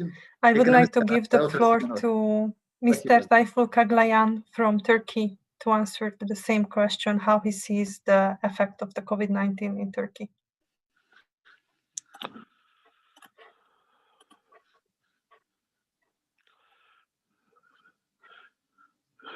Öncelikle organizasyon komitesine ve katılımcılara saygılarımı sunuyorum. Zannederim sesim geliyor. Ben konuşma başlamadan önce... Mr. Chalayan, we cannot hear you. The Duymuyor musunuz interpreter sesimi? cannot hear your language. Okay. Okey. Sesim geliyor mu acaba? Duyuluyor mu? Öncelikle katılımcılara ve organizasyona teşekkür etmekle başlamak istiyorum. Türkiye uluslararası alanda tohumculuk sistemini yerleştirmiş ülkelerden bir tanesi. İSTA, UPO, OECD gibi uluslararası tüm kuralları harfiyen uygulayan, bu sistemi de yerleştiren bir ülkeden bahsediyoruz. Bu ülkeden bahsettiğimiz zaman tohumculuk sektöründe tohum üreten sadece sanayiciler değil, onun yanındaki diğer ayaklarından da bahsetmek lazım. Yani sadece sanayici değil, sanayicinin ilişkili olduğu bakanlık, sanayinin ilişkili olduğu söyleşmeli çiftçi, sanayinin ilişkili olduğu dağıtıcılar yani bayiler hepsini etkileyen bir sistemden bahsediyoruz şu anda. Baktığımız zaman çiftçileri etkiledi mi? Sözleşme yapmış çiftçileri etkiledi. Çünkü çiftçiler ekim alanlarına çıkmada güçlük çektiler, ulaşmada güçlük çektiler. Bayilerde nasıl bir sistem oldu? Firmalarımızın pazarlamacıları bayileri ziyaret etme şansını kaybettiler. Yani doğrudan doğruya birebir bayi ziyaretleriyle çiftçi ziyaretleriyle satıştan maalesef alıkoyma gidemediler. Engellendi doğal olarak. Bu da bir pazarlamada sorun yarattı. Bakanlık ne yaptı? Bakanlığın da değişik kurumları var. Hem tarla kontrollerinde üretim aşamasında, hem üretimden sonraki sertifikalandırma aşamasında, hem de ithalat ve ihracatta analiz aşamalarında önemli görevleri var. Pandemi aynı zamanda bakanlık çalışanlarının da doğal olarak vardiyalı çalışmasını gerektirdiği zaman eleman sıkıntısına düştüler. Hizmetlerde aksama oldu. Yani yavaşlama oldu. Yani uzama oldu. Bunların her birisinin getirmiş olduğu sorun doğrudan doğruya tarım sanayicisi demiş olduğumuz özel sektörün üstüne bindi. Özel sektör bunları koordine etmekten zor özel sektörden bahsediyorum. O zaman özel sektörün de zaman içerisinde bakıldığında ilk pandeminin çıktığı dönem içerisinde sokağa çıkma yasağı vardı. Ama hem bakanlığımızda yapılan birebir görüşmeler hem de biliyorsunuz bir şey de altını çizmek lazım. Türkiye'deki tohum sektörü aynı zamanda özel sektörün birleşmiş olduğu bir birliktelik var. Onlara temsil eden bir kuruluşlar var. Bu kuruluşların da girişimleriyle beraber bu önlemler bir an önce bakanlıktan alınarak tohum sektöründe çalışan sanayici, dağıtıcı ve çiftçilerin bu yasaklardan alıkonulması sağlandı. Yani yasaklar onlar tarafından kaldırıldı. Daha kolaylaştırıcı hale geldi. ve daha çok alana ulaşmaya başladık. Daha çok satmaya başladık. Ancak bunlar hiç etkilemedi değil. Bunların hepsi etkiledi. Bir örnek vereyim. İthalattan etkilendik, ihracattan nasıl etkilendik? Bakanlıktan bahsediyoruz. Bakanlığın zirai karantina kurumları, mesela İstanbul'daki zirai karantina kurumu ortaya çıkan pandemi nedeniyle kapatılmak zorunda kaldı. Arkadaşlarımız da o pozitif COVID-19 yakalandığı zaman kapatıldı. Ne oldu? Oradan mal ihraç ve ithalat etme şansımız olmadı. Gümrüğe gelen malları başka gümrük kapısına taşımak zorunda kaldı firmalar. Bu da yaklaşık bir aylık bir süreci gerektiriyor. Bu da eğer zamanında ithalatı gerçekleştiremediyse çiftçiye o ürünlerin ulaşılmasında maalesef sorun yaşamaya başladı. Ancak baktığım zaman tohumculuk sektörü yine de gerçekten sistem olarak Türkiye'de oturmuş bir sistem bahsediyoruz. Ve devamlı olarak bahsetmiş olduğum bu 4 ayağın birbiriyle olan ilişkilerin devamlı kurulduğundan ve devamlı beraber ortak çalışma noktasına geldiklerinden bahsediyoruz. O yüzden ortak kararlarla, ortak çalışmalarla bu sorunların üstesinden gelinmeye başladı. Tabii bunların koordinasyonunda da her birisinin bağlanmış olduğu birlikler var. Tohum sanayicilerin birliği var, dağıtıcılar demiş olduğu bayilerin birliği var, yetiştiricilerin birliği var. Bunların da ortak entegrasyonu ve bakanlıkla yapılan görüşmeler çerçevesinde bu sistemden en az zarar edebilecek bu noktaya gelmeye çalıştık. Ve ben zannediyorum ki şu anda biraz önce ISF'te katılan arkadaşımız bir şey söyledi. Mart-Nisan ayında Ekim döneminde bazı güçler yaşadık, onu gördük. Ama biz Türkiye olarak sadece Mart-Nisan'ı belki bir anda o girdiğimiz noktaya kadar gerekli hazırlıkları yapmıştık. Çok fazla etkilememiş olabiliriz. Ama esas bizim bunun olumsuz etkilerini göreceğimiz dönem şu dönem. Yani biz sonbahar ekilişlerinde gerçekten tohum üretiminde, tohum kalitesinde bu süreç zarfında bir sorun yaşadık mı? Bu sorunlar gerçekten kaliteye ve üretim miktarını etkiledi mi? Göreceğimiz zaman şu anda. O yüzden ben diyorum ki sonbahar döneminde bir geçirelim. Biz de çünkü Türkiye'nin değişik bölgelerinde, değişik zamanlarda ekim, dikim ve hasat yapılır, üretim yapılır. O yüzden ilkbahar dönemini geçirdik. Sonbahar döneminde geçirelim. Hepsini entegre olarak olmuş bir şekilde gerçekten sektörümüz üzerine hem kalite açısından hem verim miktarı açısından bir etkisi olmuş mudur? Hem de çiftçi ulaşım açısından. Çiftçi ulaştırmak da önemli. Dediğim gibi çiftçi ulaştırmakta bazı sorunlar yaşadık. Transportta sorun yaşadık. Yüklenmesinde sorun yaşadık. Ve bir de daha çok genellikle Türkiye'de tohum firmaları, tohum işleme tesisleri organize sanayi bölgelerine yer alır. Organize sanayi bölgelerinin de çalışan işçilerin çalışma saatleri koordine edildiğinde maalesef çalışma saati vardiyalı çalışmaktan çıkıp tek bir kısa döneme denk geldi. Tek bir kısa döneme denk gelince tohum işlemesinde günlük atıyorum 10 tonluk bir tohum işleme kapasitesini maalesef 3 tonlara 5 tonlara düşürmek zorunda kaldık. Bu da tohum işleme sürecini uzattı. Tohum işleme sürecinin uzatılması demek bakanlık yapacağı analiz sonuçlarında daha ileriye bir tarih atması demek. Buradan da sertifikasyon sürecinin uzaması demek. Bu da çiftçiye zamanında tohum ulaştırmamak demek. Ama bunların gerçek etkisini maalesef şu anda tam manası söyleme şansımız yok. Bunu eğer tekrar bir defa da yapma şansımız olursa daha detaylı bir toplantıda bir yıllık bir süreci tamamıyla almış olmak lazım. O süreç çünkü değişik bölgelerde, değişik zamanlarda ortaya çıkan bir süreçten ve değişik ürün gruplarından bahsediyoruz. Türkiye'de yaklaşık 1 milyon ton sertifikadan fazla sertifikalı tohum üretilir. Standart septe tohumları bunun dışında.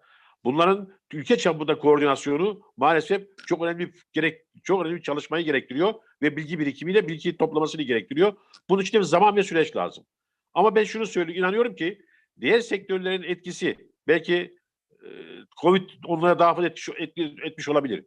Ama ben Türkiye'de alınan tedbirlerle belki ilk aşamada biraz daha sıkı tedbirler alınmıştır. Ama daha sonra sektörün talebi ve özellikle tohumun üretiminin önemi ve gıdanın üretiminin önemli dikkate alan tekrar yeni düzenlemelerle bunun üstesinden geldik diye söyleyebilirim. Ne kadar etki yaptı? Bunun ölçümünü şu anda söyleme şansımız yok. Ama bazı olumsuzluklar yaşamadık mı? Var. Bunların rakamsal değerini belki ileriki aşamada tekrar söylemek şansımız ortaya çıkar. Ben kısaca böyle anlatmaya çalışayım. Sorular olursa cevaplandırayım. Etkilerini daha sonra detaylı olarak anlatma şansım olursa sevinirim. Thank you very much for your answer. I would like to give the floor the last panel member from Tajikistan to Hamidov Odil.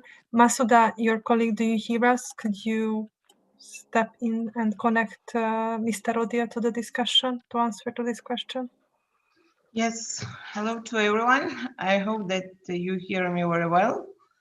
We already prepare based on your reply to your question that how COVID implicate or to the seed production and especially seed importers. Here, my colleague said that more than 80% of seeds, Tajikistan is depending on import of seeds. 80% of seeds, especially for vegetables, are imported, and most of them are hybrids. We have around 4 biggest private companies who are the main importers of seeds here in Tajikistan, and one government authorities under the Ministry of Agriculture is on seed production. These who are responsible on improving seed banks here in Tajikistan. Based on what we can say that yes, COVID unfortunately already now many government and farmers face a lot of challenges and problems. During at the early stage when the season was started, the COVID implication or impact was not feel and not affected, but for the second, especially for the autumn crops, farmers already face a lot of problems because due to the limited access to the good quality seeds, they are trying to use their traditional seeds, which is low quality. First, the second, it's not certified, and there is no guarantee on production and any kind of disease. They're trying to support or they're trying to use what they have. Also, increase of price for the good quality seeds. It's another challenges which farmers at the moment face. That price increase for more than 35%, which is not very effective and accessible for smallholder farmers, especially. Another thing that they say that accessibility to the good quality seeds. Another challenges which we at the moment are facing that there is no clear mechanism, especially on importing, because a lot of when the especially private sectors try to import, they have a lot of challenges on bureaucracy, paperwork. Also, they face on that availability of good quality seeds in the stocks or warehouse of seed producers in the different countries. This is also affected to the farmers, and also in limited and also this inspection part, as other colleagues also said that even those the country have agreed with other country that they will use green corridor to import seeds production, but they face a lot of problems on logistics, transport, when logistic companies are not ready to import their products or to bring products to Tajikistan. This is overall about the effect of COVID, more on government action, what they are doing, how they solve the problems, what their reaction. We will discuss this when other questions will be raised. Thank you. Thank you very much, Masuda, and all of the panelists to go through the first set of answers for the first question. Considering the time frame of the webinar, we decided to merge the second and the third question. So I would like to introduce you this question, and that will be the last one in case of the panel discussion. I would like to ask all of you to really shortly let us know that are there any program or mechanism in place on seed security which can apply to mitigate the possible effects of the seed supply chain, and which are the measures which adapted or could be adapted in the future to tackle this issue related to the COVID-19. So basically, I would ask all of the panel members to try to answer the second and the third question, which was shared initially with you under this one intervention. Thank you very much, and I would like to again start with David, if it's possible. Thank you, Susanna. So with regards to the questions you raised, due to the ongoing situation in Armenia related to the COVID-19 outbreak, the Armenian government have temporarily shifted its priorities to combat the consequences of the pandemic. In order to ensure security and mitigate the negative impact of COVID-19, the Armenian government have periodically introduced COVID-19 rescue packages to help the domestic economy, and including packages of the agriculture sector, and especially for the seed system. The negative impact of COVID-19 is especially apparent on large-scale producers rather than on small holders. This has been related to the increase in prices of input materials such as seeds, fertilizer, salaries, to increase the purchasing power of households in a wheat seed breeding field. The government of Armenia introduced a project in this year that allowed importing premium quality seeds as well as buying from certified seed producers. The government has made such investment not only for combating the COVID-19 related consequences in short run, but also bringing positive changes in the seed system in a long run, meaning making Armenia a more self-sufficient country in terms of seed production. So how the mechanism works in this project? The first step, that importer or local producer should be registered in a special list developed by Ministry of Economy, and provides the special application that the company or physical entity is ready to participate in a project. After all documentations, when they import or produce wheat seed, our company, meaning that seed agency, does the registration, certification, laboratory tests, and if it matches the condition of seed, the government subsidizes the sold price for 1 kilogram about 12 euro cents. By this, it assures that farmers are getting quality seeds with low price, and producers or importers are having enough revenue. In general, the subsidized amount is about 30 to 35% per 1 kilogram, and farmers pay the rest of the seed price.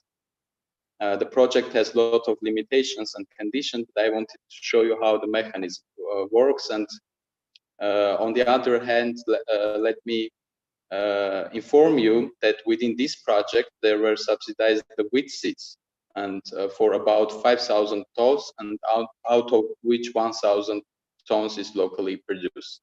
So this is one project that government introduced in this COVID-19 pandemic. What else could be done? In my view, there is enough possibilities to adopt new measures, and let me list some of them. Number one, I think that government should increase the support to seed producers locally by replacing the import with local production.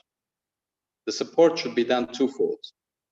One is supporting the seed production institutional competencies, like training staff in abroad, investing new machineries, and etc. And the second is in farmer level, which is a new project for new upcomers meaning that seed producers, as well as projects for continuous seed producers.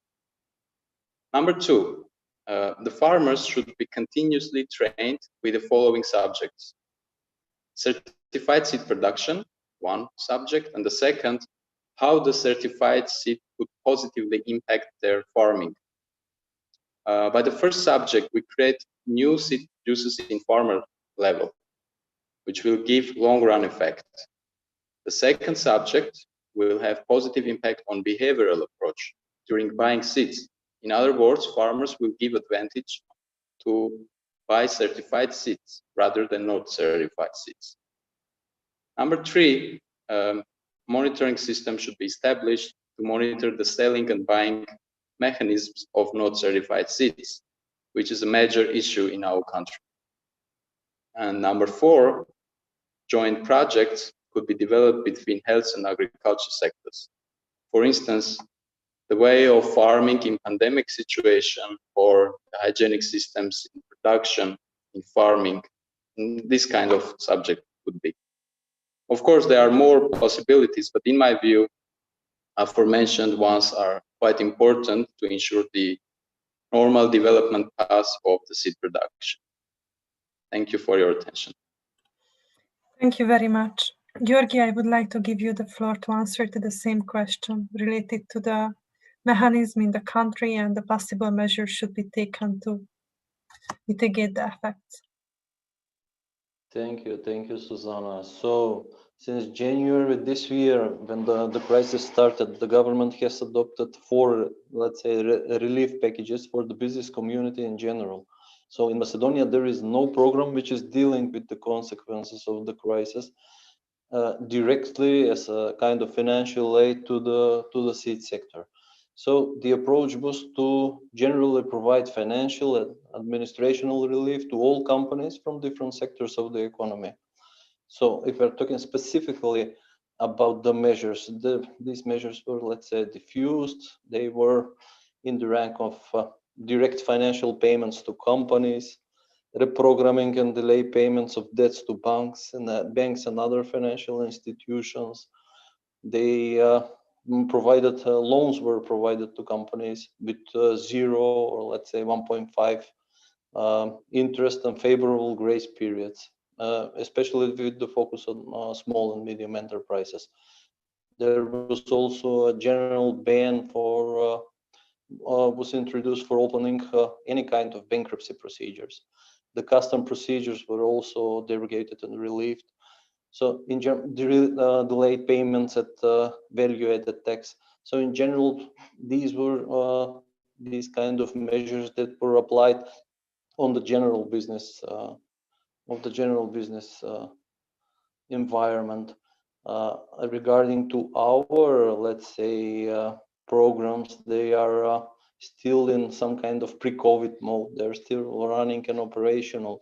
So here we're discussing about the direct payments to farmers, the EPART, the pre-accession funds, financial funds for the accession to the European Union, and of course the investment schemes for rural development.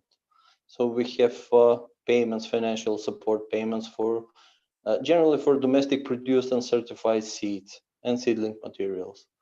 Regarding the procedures for registration, legal registration of suppliers, they are still running as usual, but our assumption is that we should put more stress to design some measures for financial support. They will directly deal with the COVID crisis in the seed sector, and of course made some maybe major general re-evaluation of the legal frame in order to repeal the administrative barriers and maybe even derogation to certain requirements, especially which are in the field of registration of producers.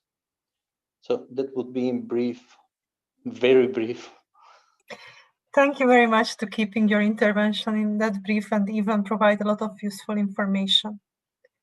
I would like to ask Mr. Jumaliev to try to answer the same questions related to the existing programs and the possible measures should be applied to mitigate the effects.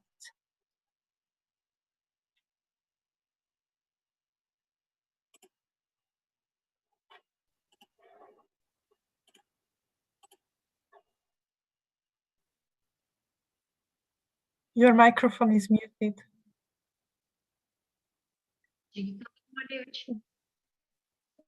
Mikrofonunuzu jandırıp koysanlar. Please try to switch on your microphone. Добрый день. Сейчас как раз для Кыргызстана очень проблемный вопрос отрасли селекции семеноводства. В этой связи мы сейчас создаем рабочую группу, разработать на 5 лет государственную программу по развитию селекции семеноводства, где будет предусмотрен план мероприятий по годам. И тут будет, конечно, тут будет финансовая поддержка со стороны доноров мы будем просить и, конечно, республиканского бюджета.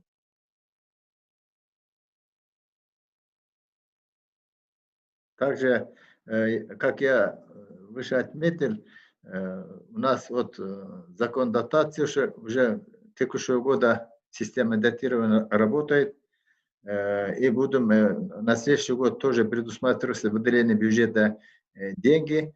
Там будет расширяться перечень культур приоритетных. Если мы в этом году выдавали только для пшеницы, ячменя, кукурузы, со следующего года будет дополнительно будет определен с правительством. И как экспортоориентированных культур мы будем включать туда реестры для датирования. Датирование, я сказал, что 70% фермеров оплачивает, 30% государство оплачивает семейному хозяйству.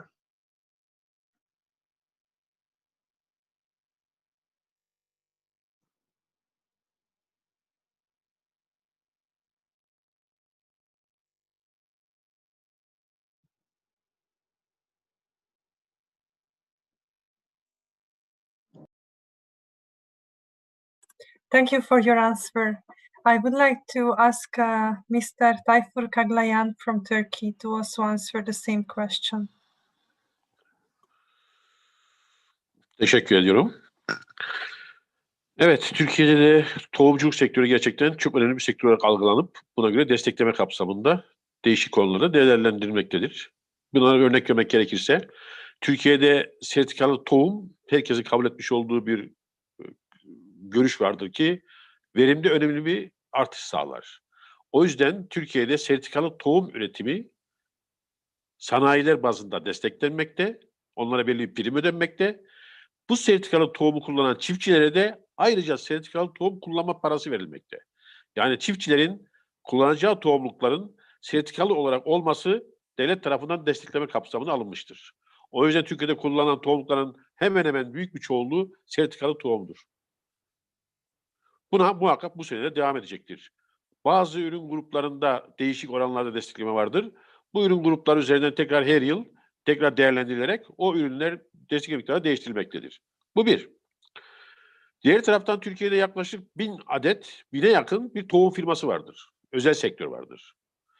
Bunların altyapısı müsait ise eğer devlet tarafından sertifikasyon yetkileri bu firmalara verilmiştir. Bu firmalar kendi sertifikasyonları kendileri kurarlar ama devletin gözetimi ve denetimi altında. Bu da bir nevi bürokratik işlemleri azaltılması açısından, sertifikasyon işlemleri açısından bir rahatlama sağlamıştır. Bunun ama dediğim gibi altyapısı müsait firmalara verilmiştir. Yani 1000 firma varsa bu sistemde yetki alan belki 200 firma vardır baktığımız zaman. Önemli fonksiyonlardan bir tanesi tohumculuk sektöründe yeni çeşit geliştirmek biliyorsunuz. O yüzden yeni çeşit geliştirme kapsamında yetki alan firmalarımız da vardır. Yaklaşık 150 firma araştırma yetkisi kapsamında verilerek devlet tarafından desteklemeye alınmıştır. Araştırma yetkisi olan firmalara devlet Ar-Ge desteği vererek yeni çeşitlerin geliştirmesi yönelik bir destekleme programı devreye sokmuştur. Hem bakanlık hem de bizim Sanayi Bakanlığımızla bağlı TÜBİTAK kurumu tarafından bu destekleme kapsamında değerlendirilmektedir.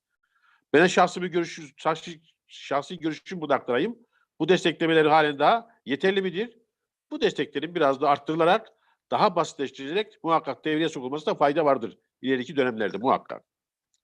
Tabii tohumculukta üretim kadar kalite de çok önemli. Kalite sadece üretim aşamasında değil, aynı zamanda tohum üretim işleme aşamasında da bazı teknik destekleri sağlaması gerekiyor. O yüzden iyi bir tohum işleme tesisinin kurulması kapsamında başvuran tohum sanayicilerine devlet tarafından yaptıkları yatırımın %50'si oranında hibe programı sağlamaktadır.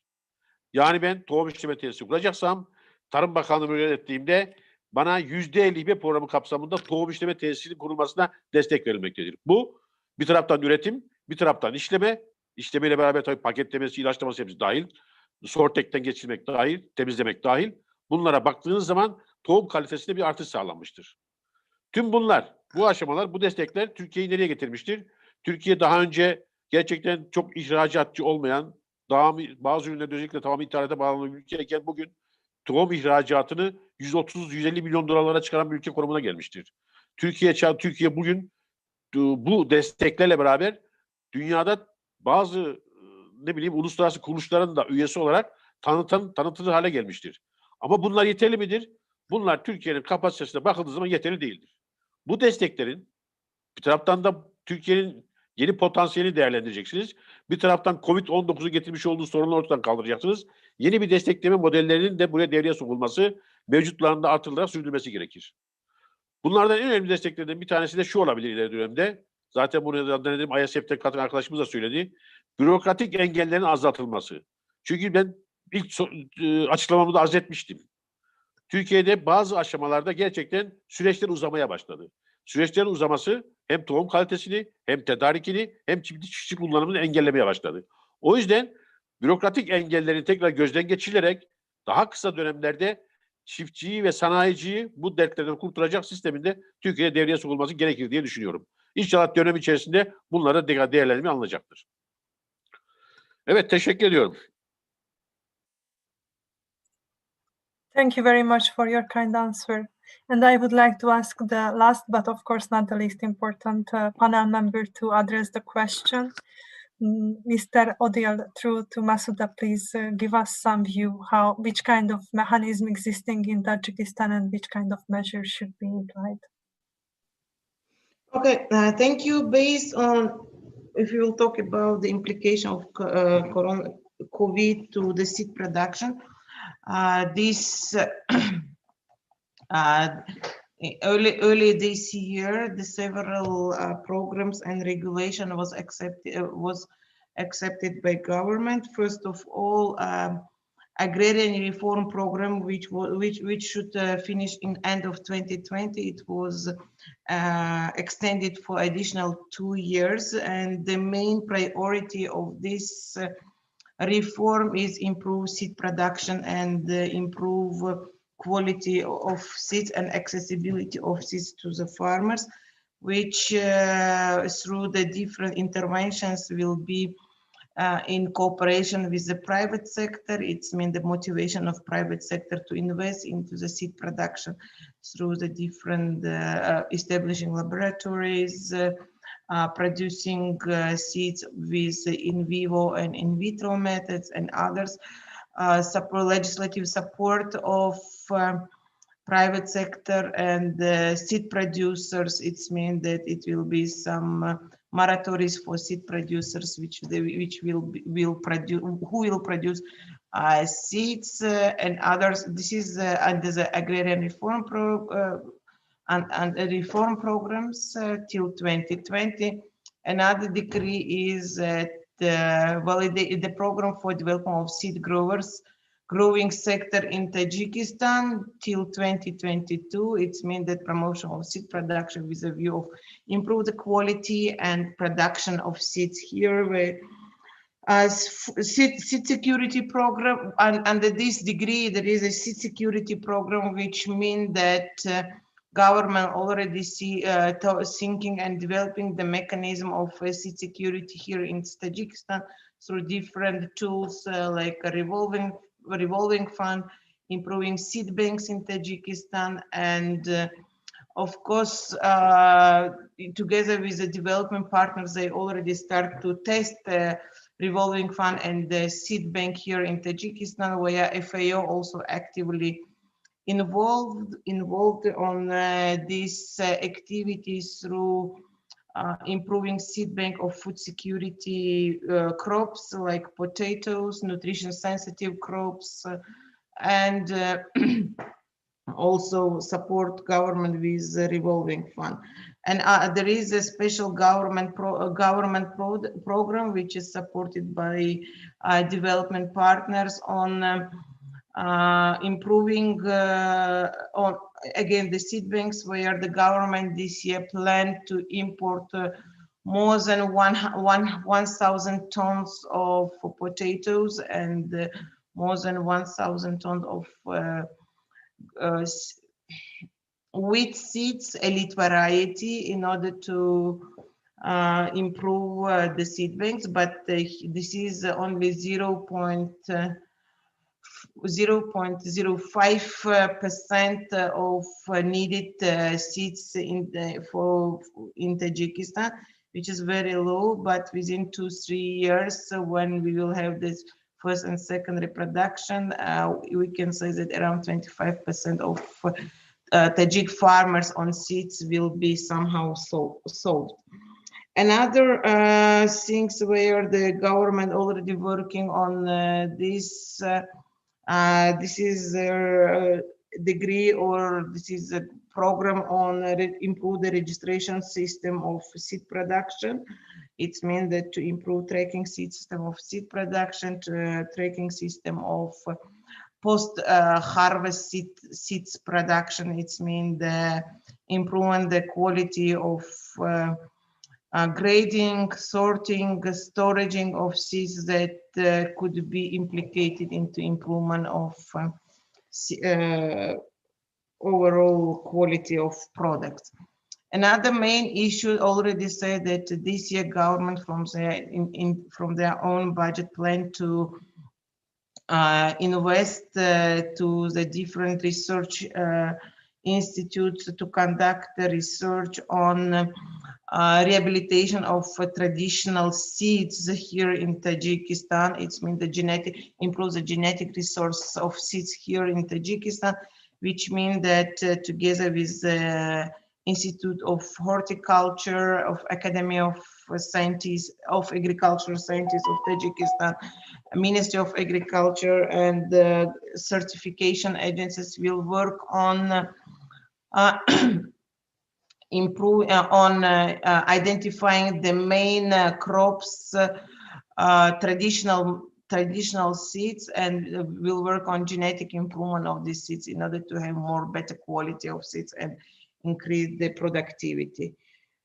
This is in a very short, but if anybody have a question about the situation in Tajikistan, you can write and we will be happy to reply for this. Thank you. Thank you very much, Masouda, for the answers. And I would like to say thank you all of the panel members to participating on this discussion. And I would like to pass back the floor to Tanya Santivanes for the closure of the webinar. Thank you, Georgia. Thank you, colleagues. In order to conclude and highlight the main takeaway message of our webinar, I would like to invite for concluding remarks to Mr. Chikelu Mbea, who is the team leader of Seeds and Plant Genetic Resources of Plant Production and Protection Division of FAO. Chike, the floor is yours, please. Okay, thank you very much, Tanya, for this opportunity to intervene, and I thank you and your very hardworking team that made this exciting event possible. Let me, take a step back and say, that in the Plant Production and Protection Division at FAO, our main task is to enable farmers to transition to sustainable crop production, intensification, and diversification. And one pillar for achieving this aim is certainly quality seeds and planting materials. So this event today very much aligns with the work that we do.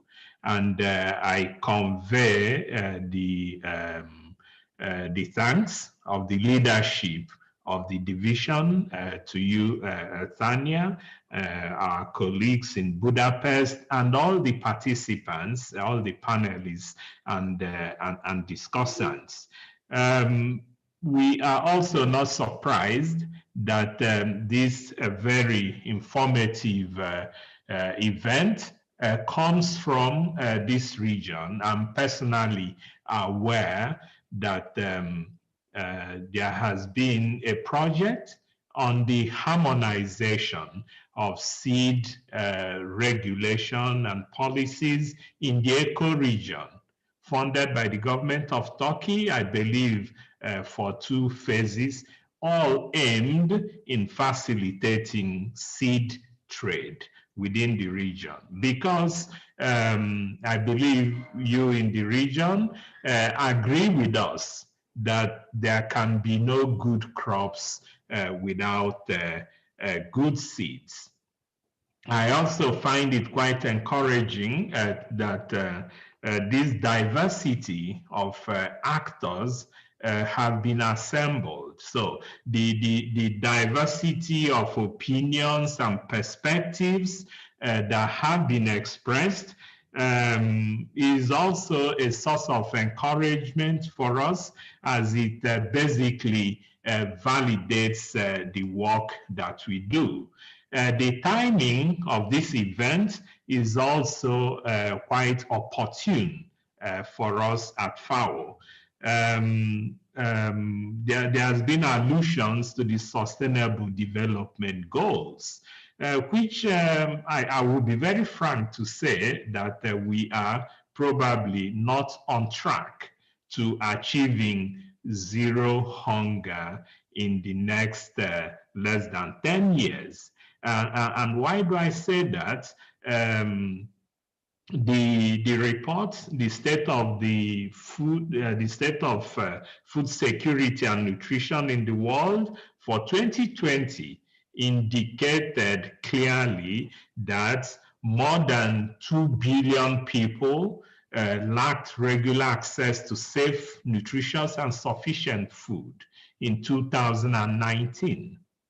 So this was the dire situation in the world before COVID-19 happened. So again, COVID-19 is forcing us all to rethink our strategies, the way we do business. And it is encouraging and gratifying to hear about steps that countries are already taking to mitigate the effects of this unprecedented pandemic that nobody really has any experience on how to deal with. In a small way, our immediate intervention has been to develop a policy guidance note or brief, and I see that in the question and answer session, my colleague Sean has already provided a link to that. But beyond the COVID, if we look at the whole situation, the whole unconscionable situation of food insecurity and malnutrition in the world, it's beginning to drive the global development context. And at FAO, we are no exception. And it is going to influence quite a lot the new strategic framework which the organization is developing. An important pillar of our new strategic framework, which is going to shape how we intervene with countries in this region and indeed in other parts of the world, is the so-called better production, producing more with less, as has already been alluded to by several of the colleagues that have intervened already. So, but let me just point out that, yes, we can have this diversity of opinions as to how we reach this ultimate goal of producing sufficiently more food to feed an ever-growing population without damaging planet Earth. However, what is sacrosanct for us is that, as Wilson pointed out, farmers need to be sure that what they see is actually what they are going to get. And for that, quality assurance is sacrosanct in whatever we do, irrespective of the philosophy, irrespective of how we approach the goal. We should make sure that the farmer is confident that she or he is getting exactly what was desired. Then going forward, I would expect, and Tanya, when the time comes, we would be relying on you to get on board these excellent panelists and participants. And I see that at a point we had over 100 participants to engage with FAO. I imagine that in the next year or soon afterwards, we are going to have a global convening. We are going to leverage FAO's significant convening power to bring the best minds, to bring all the stakeholders to take stock as to how, what are the solutions that are available for leveraging the seed industry that caters to all scales of farmers. How do we leverage the seed industry most effectively to attain this better production that we all agree will be the pathway for achieving the Sustainable Development Goal of zero hunger in less than 10 years. And with this invitation and notice as to what we'll be doing soon, let me thank you all again very much. I have found these engagements quite enlightening, and I look forward I look forward to our continued engagement on this subject and several more. Thank you all very much. Over. Thank you very much, Chike, for the concluding remarks and also for your kind words. After this, it's time to finish our fascinating webinar. Really, it was very fascinating webinar. And we would like to thank you all participants, the speakers, panelists, for their great inputs. Also, I would like to thank the organizers, interpreters, technical and communication team for making this event possible. I wish everyone a nice afternoon. Thank you very much. Goodbye. Bye-bye. Bye-bye. Goodbye. Goodbye.